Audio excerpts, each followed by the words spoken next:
Hello everyone, welcome to PW only IAS. दोस्तों, agriculture की हम डिस्कशन कर रहे थे एंड एग्रीकल्चर के रिगार्डिंग पिछले लेक्चर्स के अंदर हमने बहुत सारे टॉपिक्स ऑलरेडी डिस्कस कर लिए हैं। चाहे उसमें अगर हम बात करें हमारे अलग अलग टाइप्स एग्रीकल्चर के अंदर क्या इश्यूज आते हैं, प्रिसीजन फार्मिंग क्या है, टेक्नोलॉजी का कैसे इस्तेमाल करना था, है ना। बहुत सारे और भी सब्सिडीज़ के मुद्दे हो गया, लैंड रिफॉर्म्स हो गया, ये सारे टॉपिक्स हमने ऑलरेडी पढ़ रखे हैं। अब आज के टॉपिक जो हम डिस्कस करने हैं ना, उसमें मेजर हमारा एजेंडा रहेगा एमएसपी का, that is minimum support price, public distribution system, इसका मुद्दा हम डिस्कस करेंगे। एंड कुछ और जो इनके रिगार्डिंग जो एडिशनल टॉपिक्स होंगे उनको भी हम आज के लेक्चर में कवर करेंगे। देखो, एक इंपॉर्टेंट बात जो आपको ध्यान में यहाँ पे रखनी है ना, कि यहाँ पर आपको ना करंट अफेयर्स के एडिशन जरूर करने हैं। फॉर एग्जाम्पल, देखो कई बार आप लोग नोटिस करते हो जैसे पिछले कई सालों के अंदर जो फार्मर प्रोटेस्ट हैं हमें वो देखने को मिले, है ना। अभी रिसेंटली भी अभी फार्मर प्रोटेस्ट यहाँ पे चल भी रहे हैं काफ़ी सारी अगल जगह के ऊपर, दिल्ली के बॉर्डर्स के ऊपर, हरियाणा बॉर्डर्स के ऊपर भी चल रहे हैं। तो वो सारे करंट अफेयर्स के कॉन्सेप्ट्स जो हैं, जो कुछ भी न्यूज़ में आता है, तो उनको आप डेफिनेटली गो थ्रू कीजिएगा। बाकी अदरवाइज जो बाकी चीज़ें हैं, एमएसपी हो गया, पीडीएस हो गया, है ना, इनमें चेंजेस आते रहते हैं, तो उनको आप कवर कर सकते हो। साथ साथ करंट अफेयर्स आप जानते हो, प्रीलिम बूस्टर वगैरह आप वहाँ से कवर करते रहिएगा। बस जो बाकी और जो चीज़ें होंगी मैं आज के सेशन में आपके साथ डिस्कस कर दूंगा। ठीक है, ठीक है। तो स्टार्ट करें उससे पहले मैं आपको थोड़ा सा बता दूं हमारे बैचेस के बारे में। दोस्तों, हमारे जो संकल्प बैच है 2026 के लिए, राइट, उसके अंदर आप एनरोल कर सकते हैं, जो कि बहुत बेनिफिशियल होगा हिंदी मीडियम के स्टूडेंट्स के लिए भी, as well as English medium के स्टूडेंट्स के लिए भी। उसी तरह से 2026 के लिए जो इंग्लिश मीडियम के एस्पिरेंट्स हैं वो टाइटन बैच ज्वाइन कर सकते हैं। हमारा जो प्रीलिम्स और मेंस की आपकी टेस्ट सीरीज है, मेंटरशिप हो गया, वो सृजन बैच ज्वाइन कर सकते हैं 2025 के लिए। सिमिलरली अगर आप 2025 के लिए तैयारी करने हैं तो आपको प्रहार बैच बहुत हेल्पफुल होगा। ऑप्शनल हमारी टीम ऑफर करती है लगभग 8 से 9 ऑप्शनल्स, तो आप उनको भी एनरोल कर सकते हैं, जैसे सोशियोलॉजी हो गया, एंथ्रोपोलॉजी हो गया, PSIR इज देयर, है ना। इस तरह टोटल 8 से 9 ऑप्शंस हैं, तो आप उनको गो थ्रू कर सकते हैं। एंड लास्टली हमारा 2+1 ईयर जहां पर आप फेज्ड मैनर के अंदर तैयारी करते हो, तो प्रारंभ बैच 2027 का वो भी चल रहा है, उसके अंदर भी आप एनरोल कर सकते हैं। इन सारे कोर्सेज के जो लिंक्स हैं नीचे डिस्क्रिप्शन के अंदर मैंने दे दिए हैं, तो वहां पर जाके आप इनके अंदर एनरोल कर पाएंगे। चलिए स्टार्ट करते हैं। पहला जो हमें टॉपिक समझना है ना, वो थोड़ा सा हमें एमएसपी समझना है। सर क्या है एमएसपी? Minimum support price. समझना इस पॉइंट को, मिनिमम सपोर्ट प्राइस। थोड़ा कहानी सुनाता हूं हल्की सी। आप लोग ये जानते होंगे कि इंडिया में ना किसानी की हालत थोड़ी सी आज भी हालांकि उतनी अच्छी नहीं है, पर फिर भी अगर हम बात करें 1960s के आसपास की बात करें, तो उस समय हमारे जो फार्मर्स थे वो सिचुएशन थोड़ी खराब थी। एंड आप अंडरस्टैंड भी कर सकते हो। जैसे फॉर एग्जांपल अगर आपको 1960 से 1965 का समय पता है ना, तो आप लोग जानते होंगे कि सर यहाँ पर हमारे दो युद्ध हुए, India China, India Pakistan. Definitely India China युद्ध में हम उतना अच्छा नहीं कर पाए, इंडिया पाकिस्तान युद्ध में हम जीते, पर फिर भी जब भी युद्ध होता है ना, तो देश कहीं ना कहीं थोड़ा सा इकोनॉमिकली नॉर्मली उतना अच्छे से मूव नहीं कर पाता आगे, राइट। और प्लस कहीं ना कहीं जितना भी हमने फार्मर्स ने जो भी लगाया होता है वो फिर डाइवर्ट हो जाता है उन चीजों की तरफ। क्लियर? प्लस उसी टाइम के ऊपर क्या होता है, उसी टाइम के ऊपर आप नोटिस करते हो दो लगातार साल ड्रॉट देखने को मिलता है, सूखा पड़ जाता है, बारिश नहीं होती। तो किसानों की हालत उस समय बहुत खराब थी। ऐसे समय के ऊपर आप जानते हो फिर हमने यहाँ पे चीजें ठीक करने के लिए हम ग्रीन रेवोल्यूशन लेकर आते हैं, न्यू एग्रीकल्चर स्ट्रेटजी आती है उस समय के ऊपर, हरित क्रांति, डॉक्टर एम एस स्वामीनाथन जी भारत के जो ग्रीन रेवोल्यूशन के फादर माने जाते हैं। उसी तरह से नॉर्मन बोरलॉग जो दुनिया भर में ये काम कर रहे थे, है ना। इंदिरा गांधी जी का रोल है, लाल बहादुर शास्त्री जी का इंपॉर्टेंट रोल रहा इस समय के ऊपर। पर आप नोटिस करो, जब हम बात करते हैं ना इन तरह की चीजों की, जब हम बात करते हैं हाई यील्डिंग वैरायटी की, पहले डिस्कस किया हमने लास्ट लेक्चर्स के अंदर, जब हम इन चीजों की बात करते हैं तो आप इस बात से सहमत होंगे कि यार हाई यील्डिंग वैरायटी से आपकी प्रोडक्शन, आपका आउटपुट बढ़ेगा, कंप्लीटली एग्री। बट कहीं ना कहीं आपका जो किसान है, क्या उसकी इनपुट कॉस्ट नहीं बढ़ेगी? बिल्कुल, इट विल ऑल्सो इंक्रीज। जब एक किसान अच्छे बीज, अच्छे फर्टिलाइजर्स, अच्छा पानी और अच्छे अच्छे इनपुट्स लगा रहा है, तो डेफिनेटली उसकी कॉस्ट इंक्रीज होगी। अब किसान को एक अश्योरेंस चाहिए। क्या अश्योरेंस चाहिए? ऐसा नहीं होना चाहिए कि किसान इनपुट तो खूब दिए जा रहा है, अपनी तरफ से वो बेस्ट इनपुट्स लगा रहा है, जितना हो सकता था सारा पैसा लगा रहा है अपनी तरफ से, पर उसका अगर आउटपुट ही उतना अच्छा ना आया तो आउटपुट का मतलब ये नहीं है कि फसल अच्छी नहीं होगी, आउटपुट का मतलब ये है कि क्या मार्केट में उसको सही दाम मिलेगा या नहीं मिलेगा। ऐसा नहीं होना चाहिए कि मैंने अपनी पूरी तरह से जी जान लगा दिया, मेरी फैमिली ने जी जान लगा दिया, मैंने मिट्टी में, मेरी फसल में बहुत काम किया, पर इन दी एंड जब मैंने फसल की कटाई करी, मार्केट में उसको बेचने गया, तो कौड़ियों के भाव बिक रहा है मेरा सामान, तो किसान को तो दुख होगा इस बात का, किसान को तो दुख होगा या नहीं होगा, बिल्कुल होगा। अब इसी चीज को ठीक करने के लिए या एक तरह से फार्मर को अश्योरेंस देने के लिए, फार्मर को अश्योरेंस देने के लिए कि भाई तू चिंता मत कर, आप मेहनत करो अपनी तरफ से, आपको इतना पैसा तो मिलेगा ही मिलेगा, एक अश्योरेंस है। अदरवाइज पता क्या होगा, दुनिया में चीजें कैसे वर्क करती हैं, डिमांड एंड सप्लाई के बेसिस के ऊपर। हमारे बेचारे जो किसान हैं उनके पास पैसे की कमी है, वो छोटे किसान हैं, they are not that big large farmers. तो कल को अगर उनकी जो भी प्रोड्यूस थी, whatever it might be, वो चावल हो सकते हैं, वो व्हीट हो सकता है, वो आपकी दाल हो सकती है, कुछ भी हो सकता है, और वहां पर डिमांड एंड सप्लाई का खेल आ गया, अचानक से मार्केट में सप्लाई बढ़ गई, तो हो सकता है उनकी जो फसल थी, उनका जो भी प्रोड्यूस था, उसकी डिमांड ही ना रहे, बहुत ही कम रेट उसका मार्केट में मिले। तो किसान तो बेचारा सोचेगा ना, यार मैं इतना मेहनत भी कर रहा हूँ, इतना इनपुट भी लगा रहा हूँ, पानी भी दिया, हाई यील्डिंग वैरायटी सीड्स भी लगाए, खूब जेब से खर्चा हो गया और पैसा कुछ बाद में मिला ही नहीं। तो किसानों को एक तरह की एश्योरेंस देने के लिए कि नहीं भाई आप चिंता मत करो, सरकार आपके साथ खड़ी हुई है। यहां पर क्या बनता है ना, यहां पर एक उसी समय के ऊपर प्राइस एग्रीकल्चर कमीशन बनता है कि आप चिंता मत करो यार, हम देखेंगे इसके रिगार्डिंग कि क्या कर सकते हैं। फिर धीरे धीरे करके आपकी कुछ कमेटीज बनती हैं, जैसे आपका दंतवाला कमीशन हो गया, राइट। ये 1962 से 65 के टाइम के बीच की ही बात है, ठीक है। 1962 में आपका जो सॉरी 1965 में आपका ये जो आपका दंतवाला कमीशन हो गया, और आपका प्राइस एग्रीकल्चर कमीशन यहाँ पे जो होता है ये फॉर्म होता है। फिर ये अकॉर्डिंगली रिकमेंड करते हैं कि यार ये सिस्टम होना चाहिए हमारे पास सिस्टम होना चाहिए जो एमएसपी का एक प्रॉपर मैकेनिज्म हो कि मिनिमम सपोर्ट प्राइस यहाँ पे मिले ही मिले। तो आने वाले सालों के अंदर ये एमएसपी मिलना स्टार्ट हो जाता है। शुरुआत हम वीट और बाकी चीजों से करते हैं, पर धीरे धीरे करके इसको एक्सपेंड किया जाता है। अब अंडरस्टैंड करना एमएसपी होता क्या है। नाम में जैसे ना मिनिमम सपोर्ट प्राइस, इसका मतलब क्या है, मिनिमम, कम से कम। क्या है word, word is minimum. Minimum का मतलब होता है कम से कम, कि कम से कम आपको इतना तो मिलेगा ही मिलेगा। अगर आप कहीं और बेचना चाहते हो, कहीं मंडी के अंदर कहीं पर आप मार्केट में बेचना चाहते हो, ठीक है बेचो, कोई दिक्कत नहीं है, पर इस लेवल से अगर नीचे प्राइस है ना, तो सरकार आपके पास खड़ी हुई है, आपको इतना पैसा पक्का मिलेगा। मैं आपको एक रफ आइडिया देता हूं, जैसे आप अगर वीट की बात करो या आप अपने पैडी की बात करो, तो लगभग ना 2,000 रुपया प्रति टन के आसपास चल रहा है, ठीक है। थोड़ा बहुत ऊपर नीचे है, आई कैन अंडरस्टैंड। मैं एक रफ आइडिया दे रहा हूं, आपको याद नहीं रखना है नंबर, पर पॉइंट समझो इस बात का कि अगर मान लो मैंने ये बोल दिया, सरकार ने ये बोल दिया कि भाई वीट के लिए आपको 2,000 रुपया प्रति टन के हिसाब से मिलेगा, ठीक है।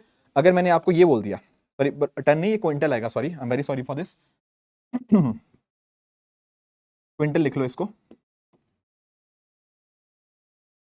राइट। तो अगर मैंने आपको ये बोल दिया और मैंने आपको बोला कि इतना तो एमएसपी हम आपको देंगे ही देंगे, इसका मीनिंग क्या हुआ, इसका मीनिंग ये हुआ कि आप ना कहीं और भी जा सकते हो, कोई दिक्कत वाली बात नहीं है, आप कहीं और भी जाके दे सकते हो, पर मिनिमम इतना तो आपको मिल ही जाएगा। अभी आई थिंक 2200 2300 2400 के आसपास है, इसको 2400 लिख लो, अभी मैंने चेक किया तो नंबर बढ़ गया, ये 2400 रुपया हो चुका है, ठीक है, रफ एस्टिमेट, ठीक है। आपको इतना तो मिलेगा ही मिलेगा। आपको कोई और पसंद है, आपको कहीं और ज्यादा मिल रहा है, वहां दे दीजिए, अदरवाइज सरकार यहां पे खड़ी हुई है, it will give you at least this much amount. इससे फायदा क्या हुआ, अब किसान को पता है, किसान को पता है क्या कि मैं इनपुट लगा रहा हूं, मैं मेहनत कर रहा हूं, मुझे इतना तो पक्का ही अश्योर्ड है, अश्योर कर दिया हमने, ठीक है यार आपको इतना मिल जाएगा। अब आपके दिमाग में दो तीन चीजें आएंगी, सर ये 2400 ही कैसे आया, 2200 क्यों नहीं है, 1000 क्यों नहीं है, 500 क्यों नहीं है। एक्चुअली में पता क्या होता है, एक्चुअली में इस बात को अंडरस्टैंड करना, हमारे पास मैकेनिज्म है एमएसपी को निकालने का। तीन चीजें आपको पता होनी चाहिए, एक तो होता है A2, एक होता है A2 प्लस FL, और एक होता है आपका C2। A2 का मतलब क्या है, A2 का मतलब होता है आपकी जो एक्चुअल कॉस्ट होती है। क्या मतलब हुआ A2 का, A2 का मीनिंग हुआ आपकी जो एक्चुअल कॉस्ट होती है। यहां पर पता क्या होता है, यहां पर आपका जितने भी आपने खर्चे किए, चाहे वो कैश के अंदर थे या काइंड के अंदर थे, अगर कुछ ऐसे एक्सपेंसेस होते हैं जैसे आपके फर्टिलाइजर्स के ऊपर आपने खर्चा किया, आपने मिट्टी के ऊपर कुछ खर्चा किया, मशीन हो गया, टूल्स हो गया, इन सब चीजों के ऊपर आपने कुछ खर्चा किया ना, फर्टिलाइजर केमिकल के ऊपर, ये सब A2 के अंदर आएंगे। ठीक है, तो हम ये खर्चा देख सकते हैं कि एक किसान ने पैसा अपनी जेब से कितना खर्च किया। या फिर हम पता क्या कर सकते हैं, ये सारे खर्चे देखें और उसके साथ साथ हम जो A2 प्लस FL मतलब जो फैमिली लेबर है उसको भी अगर देखें। आप इस बात को अंडरस्टैंड करना, अगर मान लो जैसे मैं हूं, मैं खेत पे काम कर रहा हूं, मेरी फैमिली वाले खेत पे काम कर रहे हैं। अब देखो यार, हो सकता है कि मैंने ना कुछ लेबर हायर करी, हो सकता है जैसे फॉर एग्जांपल यहाँ पे आप एग्जांपल लिख लो, केमिकल हो गया, आपके फर्टिलाइजर, जो भी आपके अलग अलग इनपुट्स है ना, वो सारे खर्चे किसान ने किए, वो तो A2 के अंदर आ जाएंगे, उसके ऊपर किसान खर्चा कर रहा है। लेबर भी होगा उसका, लेबर मतलब इन द सेंस कि कुछ उसने वर्कर्स अपने हायर किए होंगे कि आप एक दिन काम करो तो 300 रुपए दे दूंगा मैं आपको, ये भी किसान ने खर्चा किया अपनी जमीन के ऊपर, अपनी खेत के ऊपर। बिल्कुल सही बात है। पर इसके अलावा भी तो एक आपका फैमिली लेबर हो सकता है। मान लो मेरे परिवार के लोग थे, वो भी काम कर रहे हैं, पर मैं उनको कुछ वेजेस नहीं दे रहा। Are you getting my point? ये भी तो एक तरह से खर्चा हुआ। खर्चा कैसे हुआ भाई? अगर वो मेरे साथ ना काम कर रहे होते, हो सकता है वो कहीं और जगह पे काम करते, किसी और कंपनी में काम करते, वहां से कुछ पैसा कमाते, तो टेक्निकली अगर वो यहाँ पे काम कर रहे हैं, वो भी तो एक तरह से क्या कर रहे हैं, वो भी तो एक तरह से कॉन्ट्रीब्यूट कर रहे हैं। पर मैं क्या नहीं कर रहा, मैं उनको काउंट ही नहीं कर रहा वेजेस के अंदर, उनकी वेजेस काउंट ही नहीं कर रहा।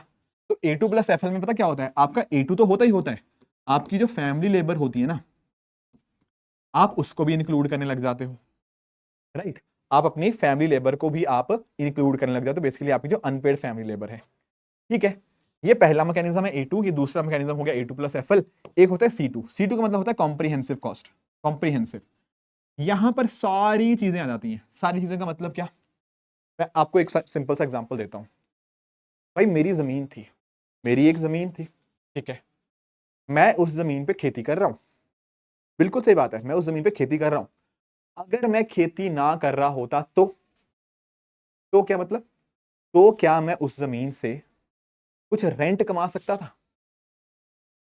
बिल्कुल कमा सकता था, बिल्कुल। तो टेक्निकली अगर मैंने इस खेत पे खेती करी है, इस जमीन पे खेती करी है, तो जो रेंट मुझे मिल सकता था, वो रेंट भी तो नहीं मिला मुझे। वो रेंट क्या हुआ, वो रेंट मैंने फोरगो कर दिया।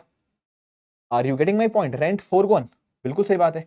इसके अलावा अगर मैं बात करूं भाई, इसके अलावा एक चीज आप और अंडरस्टैंड करना, जैसे मेरे ट्रैक्टर होते हैं या जो भी मेरे इस तरह से फिक्स एसेट होते हैं, अगर वो इस्तेमाल ना हो रहे होते इन सब चीजों के अंदर, उनसे मैं कुछ ना कुछ इंटरेस्ट कमा पाता, तो इसको इंटरेस्ट आप कह लो। तो आप अंडरस्टैंड कर पा रहे हो, आप यहां पर ना C2 के अंदर ये भी देखते हो कि भाई अगर मैं अपनी जमीन पे खेती कर रहा हूं ना, तो टेक्निकली हो सकता है मैंने एक जमीन किसी को रेंट पे देता तो 1000 रुपया महीने का मुझे कमाई हो जाती वहां से। अब मैं खेती करने लग गया, वो 1000 रुपया महीने का जो रेंट मिलना था मुझे मेरी जमीन से, वो रेंट नहीं मिल रहा। ये भी तो किसान की कॉस्ट में आना चाहिए, नहीं आना चाहिए? बिल्कुल। तो होता पता क्या, ये अलग अलग मैकेनिज्म्स हैं। A2 के अंदर आप थोड़े फैक्टर सोचते हो, आप देखते हो किसान ने कितना पैसा खर्च किया फर्टिलाइजर, केमिकल और जो इनपुट हैं उनके लिए। A2 प्लस FL थोड़ा सा बड़ा हो जाता है, वो देखता है यार अच्छा, इसके भाई बंधु भी काम कर रहे हैं जिनको इसने पैसा नहीं दिया, अनपेड फैमिली लेबर है, उसको भी काउंट कर लो। C2 और बड़ा हो जाता है, C2 के अंदर हम वो भी देखने लग जाते हैं कि जमीन थी या आपके ट्रैक्टर वगैरह थे या और जो फिक्स एसेट थे, उसकी वजह से जो भी रेंट है या इंटरेस्ट है जो फोरगो हो गया, उसको भी काउंट कर लो। तो A2 छोटा था, A2 प्लस FL बड़ा था, C2 और बड़ा था। अब हमारा जो क्या होता है, अब हम जो MSP डिटर्मिन करते हैं, वो डिटर्मिन पता क्या होता है, हम इन कॉस्ट को देखते हैं एंड इस कॉस्ट के बेसिस के ऊपर हम उनको क्या करते हैं, हम उनको 1.5 गुना देते हैं। क्या मतलब? 1.5 गुना देते हैं। मतलब अगर किसान की जेब से 100 रुपया लगा, अगर किसान की जेब से 100 रुपया लगा, तो भाई वो एक्सपेक्ट करेगा ना कि उसको 150 रुपया तो मिले कम से कम। आप भी कोई बिजनेस में इन्वेस्ट करते हो, 100 रुपया लगाते हो, तो सोच ये होती है ना कि यार कुछ कमाए, 100 रुपया तो लग ही गया आपका, उसके अलावा भी तो आपको कुछ मिलना चाहिए ना। बिल्कुल। तो हम यहाँ पे ये बोलते हैं कि जो भी आपने लगाया ना उसका 1.5 गुना, 1.5 गुना कह लो, 1.5 टाइम्स कह लो, या फिर 50% मोर, ठीक है, 50% अबव द कॉस्ट, इतना मिलना चाहिए। ये होता है हमारा MSP। MSP क्या होता है, जितनी भी आपकी कॉस्ट थी उसका 1.5 गुना। पर आपके दिमाग में अभी भी सवाल आ रहा होगा कि कॉस्ट कौन सी कॉस्ट कह रहे हो, क्या आप A2 कह रहे हो, क्या आप A2 प्लस FL कह रहे हो, क्या आप C2 कह रहे हो? देखो हमारी जो सरकार अभी के समय के ऊपर MSP देती है ना, वो देती है 1.5 गुना A2 प्लस FL। ये सरकार इसके ऊपर दे रही है। यानी कि जो भी एक्चुअल कॉस्ट हुई एक किसान की, उसकी जो अनपेड फैमिली लेबर है उसको ऐड किया, जितनी भी फिर कॉस्ट आई उसको 1.5 से मल्टीप्लाई कर दिया, तब जाके जो वैल्यू बनती है वो बनेगी आपकी एमएसपी। फॉर एग्जाम्पल, अगर मैं आपको कह रहा था ना कि वीट के लिए 2400 रुपया प्रति क्विंटल हुआ एमएसपी, इसका मतलब पता क्या हुआ? इसका मतलब है जब किसानों के लिए हमने A2+FL देखा होगा ना वीट के लिए, तो सारा कुछ देखा गया होगा कि सीड्स का, फर्टिलाइजर का, केमिकल का सारा खर्चा खुर्चा देखा गया होगा, पानी वगैरह का, बिजली वगैरह का, जो बिजली रन करनी होगी, ठीक है ना, पानी निकालने के लिए, कुछ भी पर्पस के लिए जो सारा खर्चा हुआ होगा, प्लस उसकी जो फैमिली लेबर थी उसको कंट्रीब्यूट करके जब देखा गया होगा ना, ये नंबर कहीं ना कहीं 1600 के आसपास आया होगा, सारा कुछ खर्चा देख के। फिर जब आपने 1600 को 1.5 से मल्टीप्लाई किया होगा, तब वो नंबर बन गया होगा 2400 के आसपास। इस तरह से वैल्यू निकाली जाती है, इस तरह से एमएसपी निकलता है, समझे? ये निकालते हैं इस तरह से एमएसपी, 1.5 टाइम्स A2+FL। अब किसानों की डिमांड क्या है? किसानों की डिमांड है कि भाई हमें 1.5 गुना C2 मिले, समझे? किसानों का ये रहता है कि ठीक है आप 1.5 टाइम्स दे रहे हो, दैट इज गुड, पर A2+FL का मत दो, ये C2 का दिया जाए, समझे इस बात को? टेक्निकली अगर ये 1600 आ रहा है तो C2 देखते तो C2 शायद 2000 आता, तो जो 2400 रुपया किसान को मिल रहा है एक क्विंटल के लिए, वो शायद वो 3000 के आसपास होता। तो किसानों की डिमांड है C2 देने की, सरकार कहती है कि हम देते हैं, पर वो A2+FL दे रही है, सही मायने में देखा जाए तो। क्लियर हुआ? ये है एमएसपी, मिनिमम सपोर्ट प्राइस। सरकार गारंटी दे रही है, लीगल गारंटी नहीं है, ध्यान रखना, ये लीगल गारंटी नहीं है, कहीं लॉ में, कहीं कानून में नहीं लिखा गया कि आपको एमएसपी मिलेगा ही मिलेगा, पर सरकार बोलती है कि हम लेंगे, आपका खरीद लेंगे। और किसानों की दुविधा ये भी है कि भाई हमें लीगल गारंटी नहीं दे रहे, हमें कानून में लिख के दो, क्योंकि बहुत सारे किसान ऐसे हैं जिनको नहीं मिलता एमएसपी, जिनको एमएसपी से बहुत कम दाम पे भी बेचनी पड़ती है, क्योंकि कानून नहीं ना है। तो किसानों की ये भी डिमांड रहती है कि भाई आप एक कानून बना दो एमएसपी के ऊपर, समझे? तो ये बात आपको पता होनी चाहिए, पहली बात। तो दूसरी बात, जब हम बात करते हैं ना किसान की, तो किसान को बिफोर द सोइंग सीजन, क्या मैंने लिखा? बिफोर द सोइंग सीजन, उसको बता दिया जाता है। मतलब ये है कि जैसे अगर मैं बात करूं आपके आपके खरीफ क्रॉप की है, ठीक है, मान लो खरीफ क्रॉप अभी लगनी है, एग्जांपल अभी लगनी है, मान लो खरीफ क्रॉप, ये जब मर्जी लगा लो, मतलब आपके ऊपर है कि खरीफ क्रॉप का मान लो सीजन आ चुका है, ठीक है। तो जब भी सीजन स्टार्ट होगा खरीफ का, खरीफ क्रॉप का सीजन आने से पहले सरकार आपको बता देगी कि इसका एमएसपी कितना है, इसका एमएसपी कितना है, इसका एमएसपी कितना है।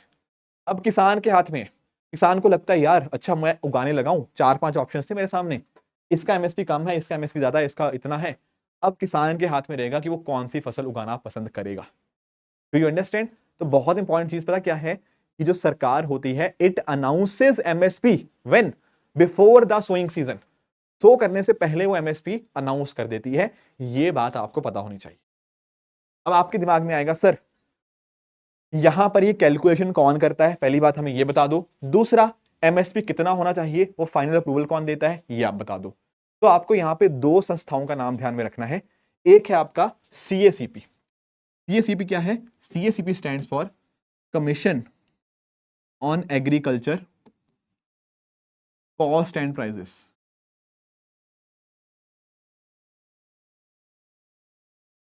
Commission on agriculture cost and prices. दरअसल में हमारी जो एग्रीकल्चर मिनिस्ट्री है ना, ministry of agriculture and farmer welfare, उसके अंतर्गत आपको ये एक ऑटोनमस ऑर्गेनाइजेशन देखने को मिल जाएगी सीएसीपी के नाम से। इसको एक्चुअली ना, जो मैं आपके पहले बता रहा था ना, एग्रीकल्चर कमीशन प्राइजेस, वही आगे जाके 1985 के अंदर सीएसीपी बनता है, ठीक है। तो इसको बनाया गया, ठीक है। यही सारा जो मैं कैलकुलेशन आपको बता रहा था, ये सारा कैलकुलेशन करता है कौन? सीएसीपी। सारा कुछ ये सर्वे वर्वे करते हैं, उसके हिसाब से ये रिकमेंड करते हैं, वर्ड देखो, रिकमेंड करते हैं। ये बोलते हैं कि यार इतना एमएसपी होना चाहिए, वीट का, राइस का, बाकी चीजों का इतना इतना एमएसपी होना चाहिए। ये क्या किया? रिकमेंड किया, इन्होंने बोला इतना होना चाहिए। बट फाइनल अप्रूवल कौन देगा? फाइनली एमएसपी होगा कितना, ये डिसाइड करेगा आपका CCEA, that is cabinet committee on economic affairs. Cabinet committee on economic affairs, CCEA इसको तय करेगा कि फाइनली एमएसपी कितना होगा, ठीक है। कौन देखता है सीसीईए को? अरे प्रधानमंत्री जी, प्राइम मिनिस्टर हेड करते हैं इसको, ठीक है। प्रधानमंत्री जी इसको हेड करेंगे, रिकमेंडेशन आ जाएगी वहां से, फिर उनके हाथ में है रिकमेंडेशन से कम देना है, ज्यादा देना है, वो उनके ऊपर होता है। तो फाइनल फैसला सीसीईए करता है। ठीक है, 1960 1960s के अंदर किया गया था, ताकि एक तरह से हम अपने किसानों को क्या कर पाए, इंसेंटिवाइज कर पाए कि आप अपनी तरफ से बेस्ट लगाइए, आपको हम कम से कम इतना तो मिनिमम प्राइस हम यहाँ पे अश्योर कर ही रहे हैं। ठीक है, अब ध्यान क्या रखना है यहां पर दोस्तों, टोटल ना आपको 23 चीजों के लिए एमएसपी दिया जाता है। मैं आपको कुछ एग्जांपल देता हूं, इनमें आपके 7 सीरियल्स हैं, ठीक है, 5 आपके पल्सेस आपको देखने को मिल जाएंगे, 7 आपके ऑयल सीड्स हो गया, इसके अलावा भी कुछ एडिशनल चीजें हैं, वो भी मैं आपको बता दूंगा। अब एक बच्चों को डाउट पता क्या आता है, देखो सीरियल्स के अंदर सबसे इंपॉर्टेंट आपका राइस और व्हीट है, ठीक है, राइस हो गया, व्हीट हो गया, इस तरह से आपको 7 है, आपको पीपीटी के अंदर लिस्ट सबके मिल जाएगी, उसको भी याद कर लेना। ठीक है, तो 23 इस तरह से टोटल है, ठीक है, एंड और भी हैं, जैसे मैं आपको एक एग्जांपल दूं, जैसे फॉर एग्जांपल आपका रॉ कॉटन हो गया, कोपरा हो गया, रॉ जूट हो गया, ये सब चीजें आपको पता होनी चाहिए। ठीक है, अब एक इंटरेस्टिंग चीज पता क्या आपको जाननी है, एक इंटरेस्टिंग चीज आपको जाननी है शुगर के बारे में। Sugar, the sugarcane, sugar cane का मैकेनिज्म भी ना एमएसपी की तरह है, पर थोड़ा सा डिफरेंट भी है। यहां पर शुगर केन के लिए ना एक अलग सिस्टम चलता है, उसको हम जानते हैं एफआरपी के नाम से। एफआरपी क्या है, fair and remunerative price. Sugar केन का सिस्टम थोड़ा सा डिफरेंट है, कैसे डिफरेंट है, शुगर केन के केस में क्या होगा, शुगर केन के अंदर जो भी गन्ना किसान है ना, गन्ना किसान, वो जो मिल्स होती हैं, शुगर मिल्स जिसको हम बोलते हैं, उन मिलों को जाके बेचते हैं, तो कम से कम उनको उतना पैसा मिलता ही मिलता है। ठीक है, तो इसके लिए अलग मैकेनिज्म है, एक FRP, fair and remunerative price, और जो बाकी आपकी क्रॉप्स होती हैं, जैसे आपका व्हीट हो गया, राइस हो गया, जवार, बारले, है ना आपका, या फिर दालों के अंदर अगर हम बात करें तो दालों में आप देख पाओगे अरहर दाल हो गया, मूंग दाल हो गया, उनके लिए आपको दिया जाता है। ठीक है, सर ये बात तो हमें समझ आई कि सीएसीपी करता है, फिर सीसीए के पास जाता है, सीसीए फाइनल अप्रूवल देता है, बिफोर सोइंग सीजन होता है, ये भी हम समझ गए। पर एक चीज आपको और ध्यान में रखनी है, क्या ध्यान में रखना है कि यार अगर ना कोई स्टेट गवर्नमेंट चाहे, मान लो कोई राज्य सरकार है, अगर वो राज्य सरकार चाहती है कि एमएसपी बढ़ा दो, तो क्या वो बढ़ा सकती है, आंसर इज यस। होता पता क्या है, जैसे मैंने आपको ये बताया ना कि जैसे मान लो 2400 रुपये है, एग्जाम्पल 24 रुपये क्विंटल है आपका वीट का एमएसपी, ठीक है, तो अगर पंजाब सरकार को लगता है नहीं यार थोड़ा कम है, तो पंजाब की स्टेट गवर्नमेंट इसको 2400 को 2500 भी कर सकती है। बस वो 100 रुपए एक्स्ट्रा किसको देना होगा, वो 100 रुपया बर्डन आपका बियर करना होगा आपकी स्टेट गवर्नमेंट को, वो फिर जिम्मेदारी लेगी। तो स्टेट्स वाइज भी ना ऐसे थोड़े बहुत वेरिएशन हमें देखने को मिल जाते हैं, वहां फिर स्टेट गवर्नमेंट अपनी तरफ से रोल प्ले करती है एमएसपी बढ़ाने का, एंड मतलब कम तो क्या ही करेंगे, एमएसपी कितना बढ़ाना है वो स्टेट गवर्नमेंट यहाँ पे अपना रोल प्ले कर सकती है, तो थोड़ा बहुत वेरिएशन होता है। ठीक है, आई होप ये बात आपको समझ आई होगी। कुछ और बातें देख लेते हैं कि भाई एमएसपी के ऑब्जेक्टिव क्या है। एमएसपी का सबसे बड़ा ऑब्जेक्टिव आपका फूड सिक्योरिटी ही है। कैसे सर, मैंने आपके साथ स्टार्टिंग में ही डिस्कस किया था कि भाई जब 1960 के दशक की हम बात करते हैं ना, तो देश में बड़ा संकट आया था, युद्ध भी चल रहे थे, साथ ही साथ हम बात कर रहे हैं अपना जो 2 साल लगातार ड्रॉट आया, फिर ग्रीन रेवोल्यूशन लाना पड़ा, पहले उससे हम यूएसए से इंपोर्ट करवाते थे, एंड आप जानते भी हो वो वीट ऐसी होती थी कि बहुत ही खराब क्वालिटी की। यहां पर आप जानते होंगे पीएल 480 के बारे में, पब्लिक लॉ 480 प्रोग्राम के अंतर्गत हम यूएसए से वीट इंपोर्ट करवाया करते थे, और बहुत ही खराब क्वालिटी की वीट होती थी। तो अगर हमें फूड सिक्योरिटी इंश्योर करना है, it is very very important कि हम अपने किसानों को अश्योरेंस दें कि भाई हम खड़े हैं, आप मेहनत करो, इतना प्राइस आपको मिलेगा ही मिलेगा। ये एक इंपॉर्टेंट है। बाकी फार्मर्स को भी एक सेफ्टी नेट मिलता है ना, कि उन्होंने इतना पैसा लगाया है तो कुछ उनको सेफ्टी फील होती है। बाकी आप देखो यार, भारत में अगर हम बात करें किसानों के सुसाइड की, आप ना डेटा देखो, किसका डेटा, आप एनसीआरबी का डेटा देखो, सरकारी आंकड़ा आप देखना, national crime record bureau, ministry of home affairs की एक रिपोर्ट आती है, crime in India, national crime record bureau वहां पे दिखाया जाता है। एनसीआरबी के आंकड़े अगर आप नोटिस करोगे ना, हर साल अप्रोक्सीमेटली 10,000 किसान, सुन पा रहे हो नंबर, लगभग हर साल 10,000 किसान भारत में सुसाइड करते हैं, ये अभी रिसेंट आंकड़े हैं, अप्रोक्सीमेटली 10,000 किसान हर साल सुसाइड करते हैं। वही एमएसपी देना तो इंपॉर्टेंट है, किसानों की जो हालत है, अगर हम उनको मार्केट के भरोसे छोड़ देंगे कि, तो किसान बेचारा मेहनत करे जा रहा है, करे जा रहा है, करे जा रहा है, कुछ नहीं रहा बेचारे को, है ना। रेन्यूमरेटिव इनकम तो मिलनी चाहिए ना, कि यार इतना मेहनत करी है, इतना सारा पैसा लगाया है, मिट्टी के अंदर इतनी मेहनत करी है, तो that is very very important कि उनको प्रॉपर इनकम मिले। एंड एक पॉइंट पता क्या है यहाँ पे, एक पॉइंट यहाँ पे है इनफॉर्म्ड डिसीजन मेकिंग। मैंने आपको एक चीज बोली, एमएसपी कब अनाउंस होता है? Before what? Before the sowing season. आपके फसल लगने से पहले सरकार आपको बताती है कि एमएसपी कितना रहने जा रहा है। किसान के पास सारा डेटा होगा, इस फसल का इतना एमएसपी, इस फसल का इतना एमएसपी, इस फसल का इतना एमएसपी। तो अब किसान की मर्जी है कि वो कौन सी फसल लगाना चाहता है।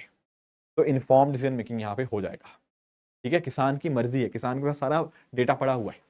इसके अलावा आप नोटिस कर पाओगे ग्लोबल मार्केट में फ्लक्चुएशन होते हैं, दुनिया भर में डिमांड सप्लाई ऊपर नीचे हो जाता है, तो किसानों के ऊपर नेगेटिव इंपैक्ट आ सकता है। उससे बचने का तरीका क्या है? बचने का तरीका किसानों को एमएसपी दिया जाए, है ना। इसके अलावा एक चीज आप नोटिस कर पाओगे, प्राइवेट बायर्स के लिए एक बेंचमार्क की तरह एक्ट करता है कि मान लो यार आपने बोल दिया कि यार आप ना वीट के लिए 2400 रुपया प्रति क्विंटल है, ये है बेंचमार्क। अब प्राइवेट बायर खरीदेगा, शायद वो 50 रुपए ज्यादा पे खरीदेगा या 100 रुपए ज्यादा पे खरीदेगा, तो उससे ऊपर ही खरीदना पड़ेगा। अदरवाइज एक प्राइवेट बायर एक किसान से कुछ खरीदने गया, बेचारा हमारा भोले वाले किसान को क्या पता कितने में दे, प्राइवेट बायर बोलेगा भाई 1000 रुपए में दे दे, तो बेचारा एक किसान को शायद देना पड़ जाएगा। पर अब कहीं ना कहीं हमने किसानों को जब बता दिया है कि आपका एमएसपी इतना है, तो प्राइवेट बायर्स को उससे ज्यादा पे ही खरीदना पड़ेगा। वो फार्मर्स को एक्सप्लॉइट नहीं कर पाएंगे अगर एमएसपी ढंग से होता है। ये भी फायदा है, बिल्कुल सही बात है। आप एक चीज अंडरस्टैंड करो, मैंने बहुत इंपॉर्टेंट एक पॉइंट बताया है क्रॉप डाइवर्सिफिकेशन का। क्या मतलब है इस चीज का, क्रॉप डाइवर्सिफिकेशन? देखो, जैसे मैं आपको एग्जांपल देता हूं, जैसे पल्सेस और ऑयल सीड की बात करें ना, पल्सेस और ऑयल सीड्स, ये दोनों के केस में ना हम सेल्फ सफिशिएंट नहीं है आज के समय।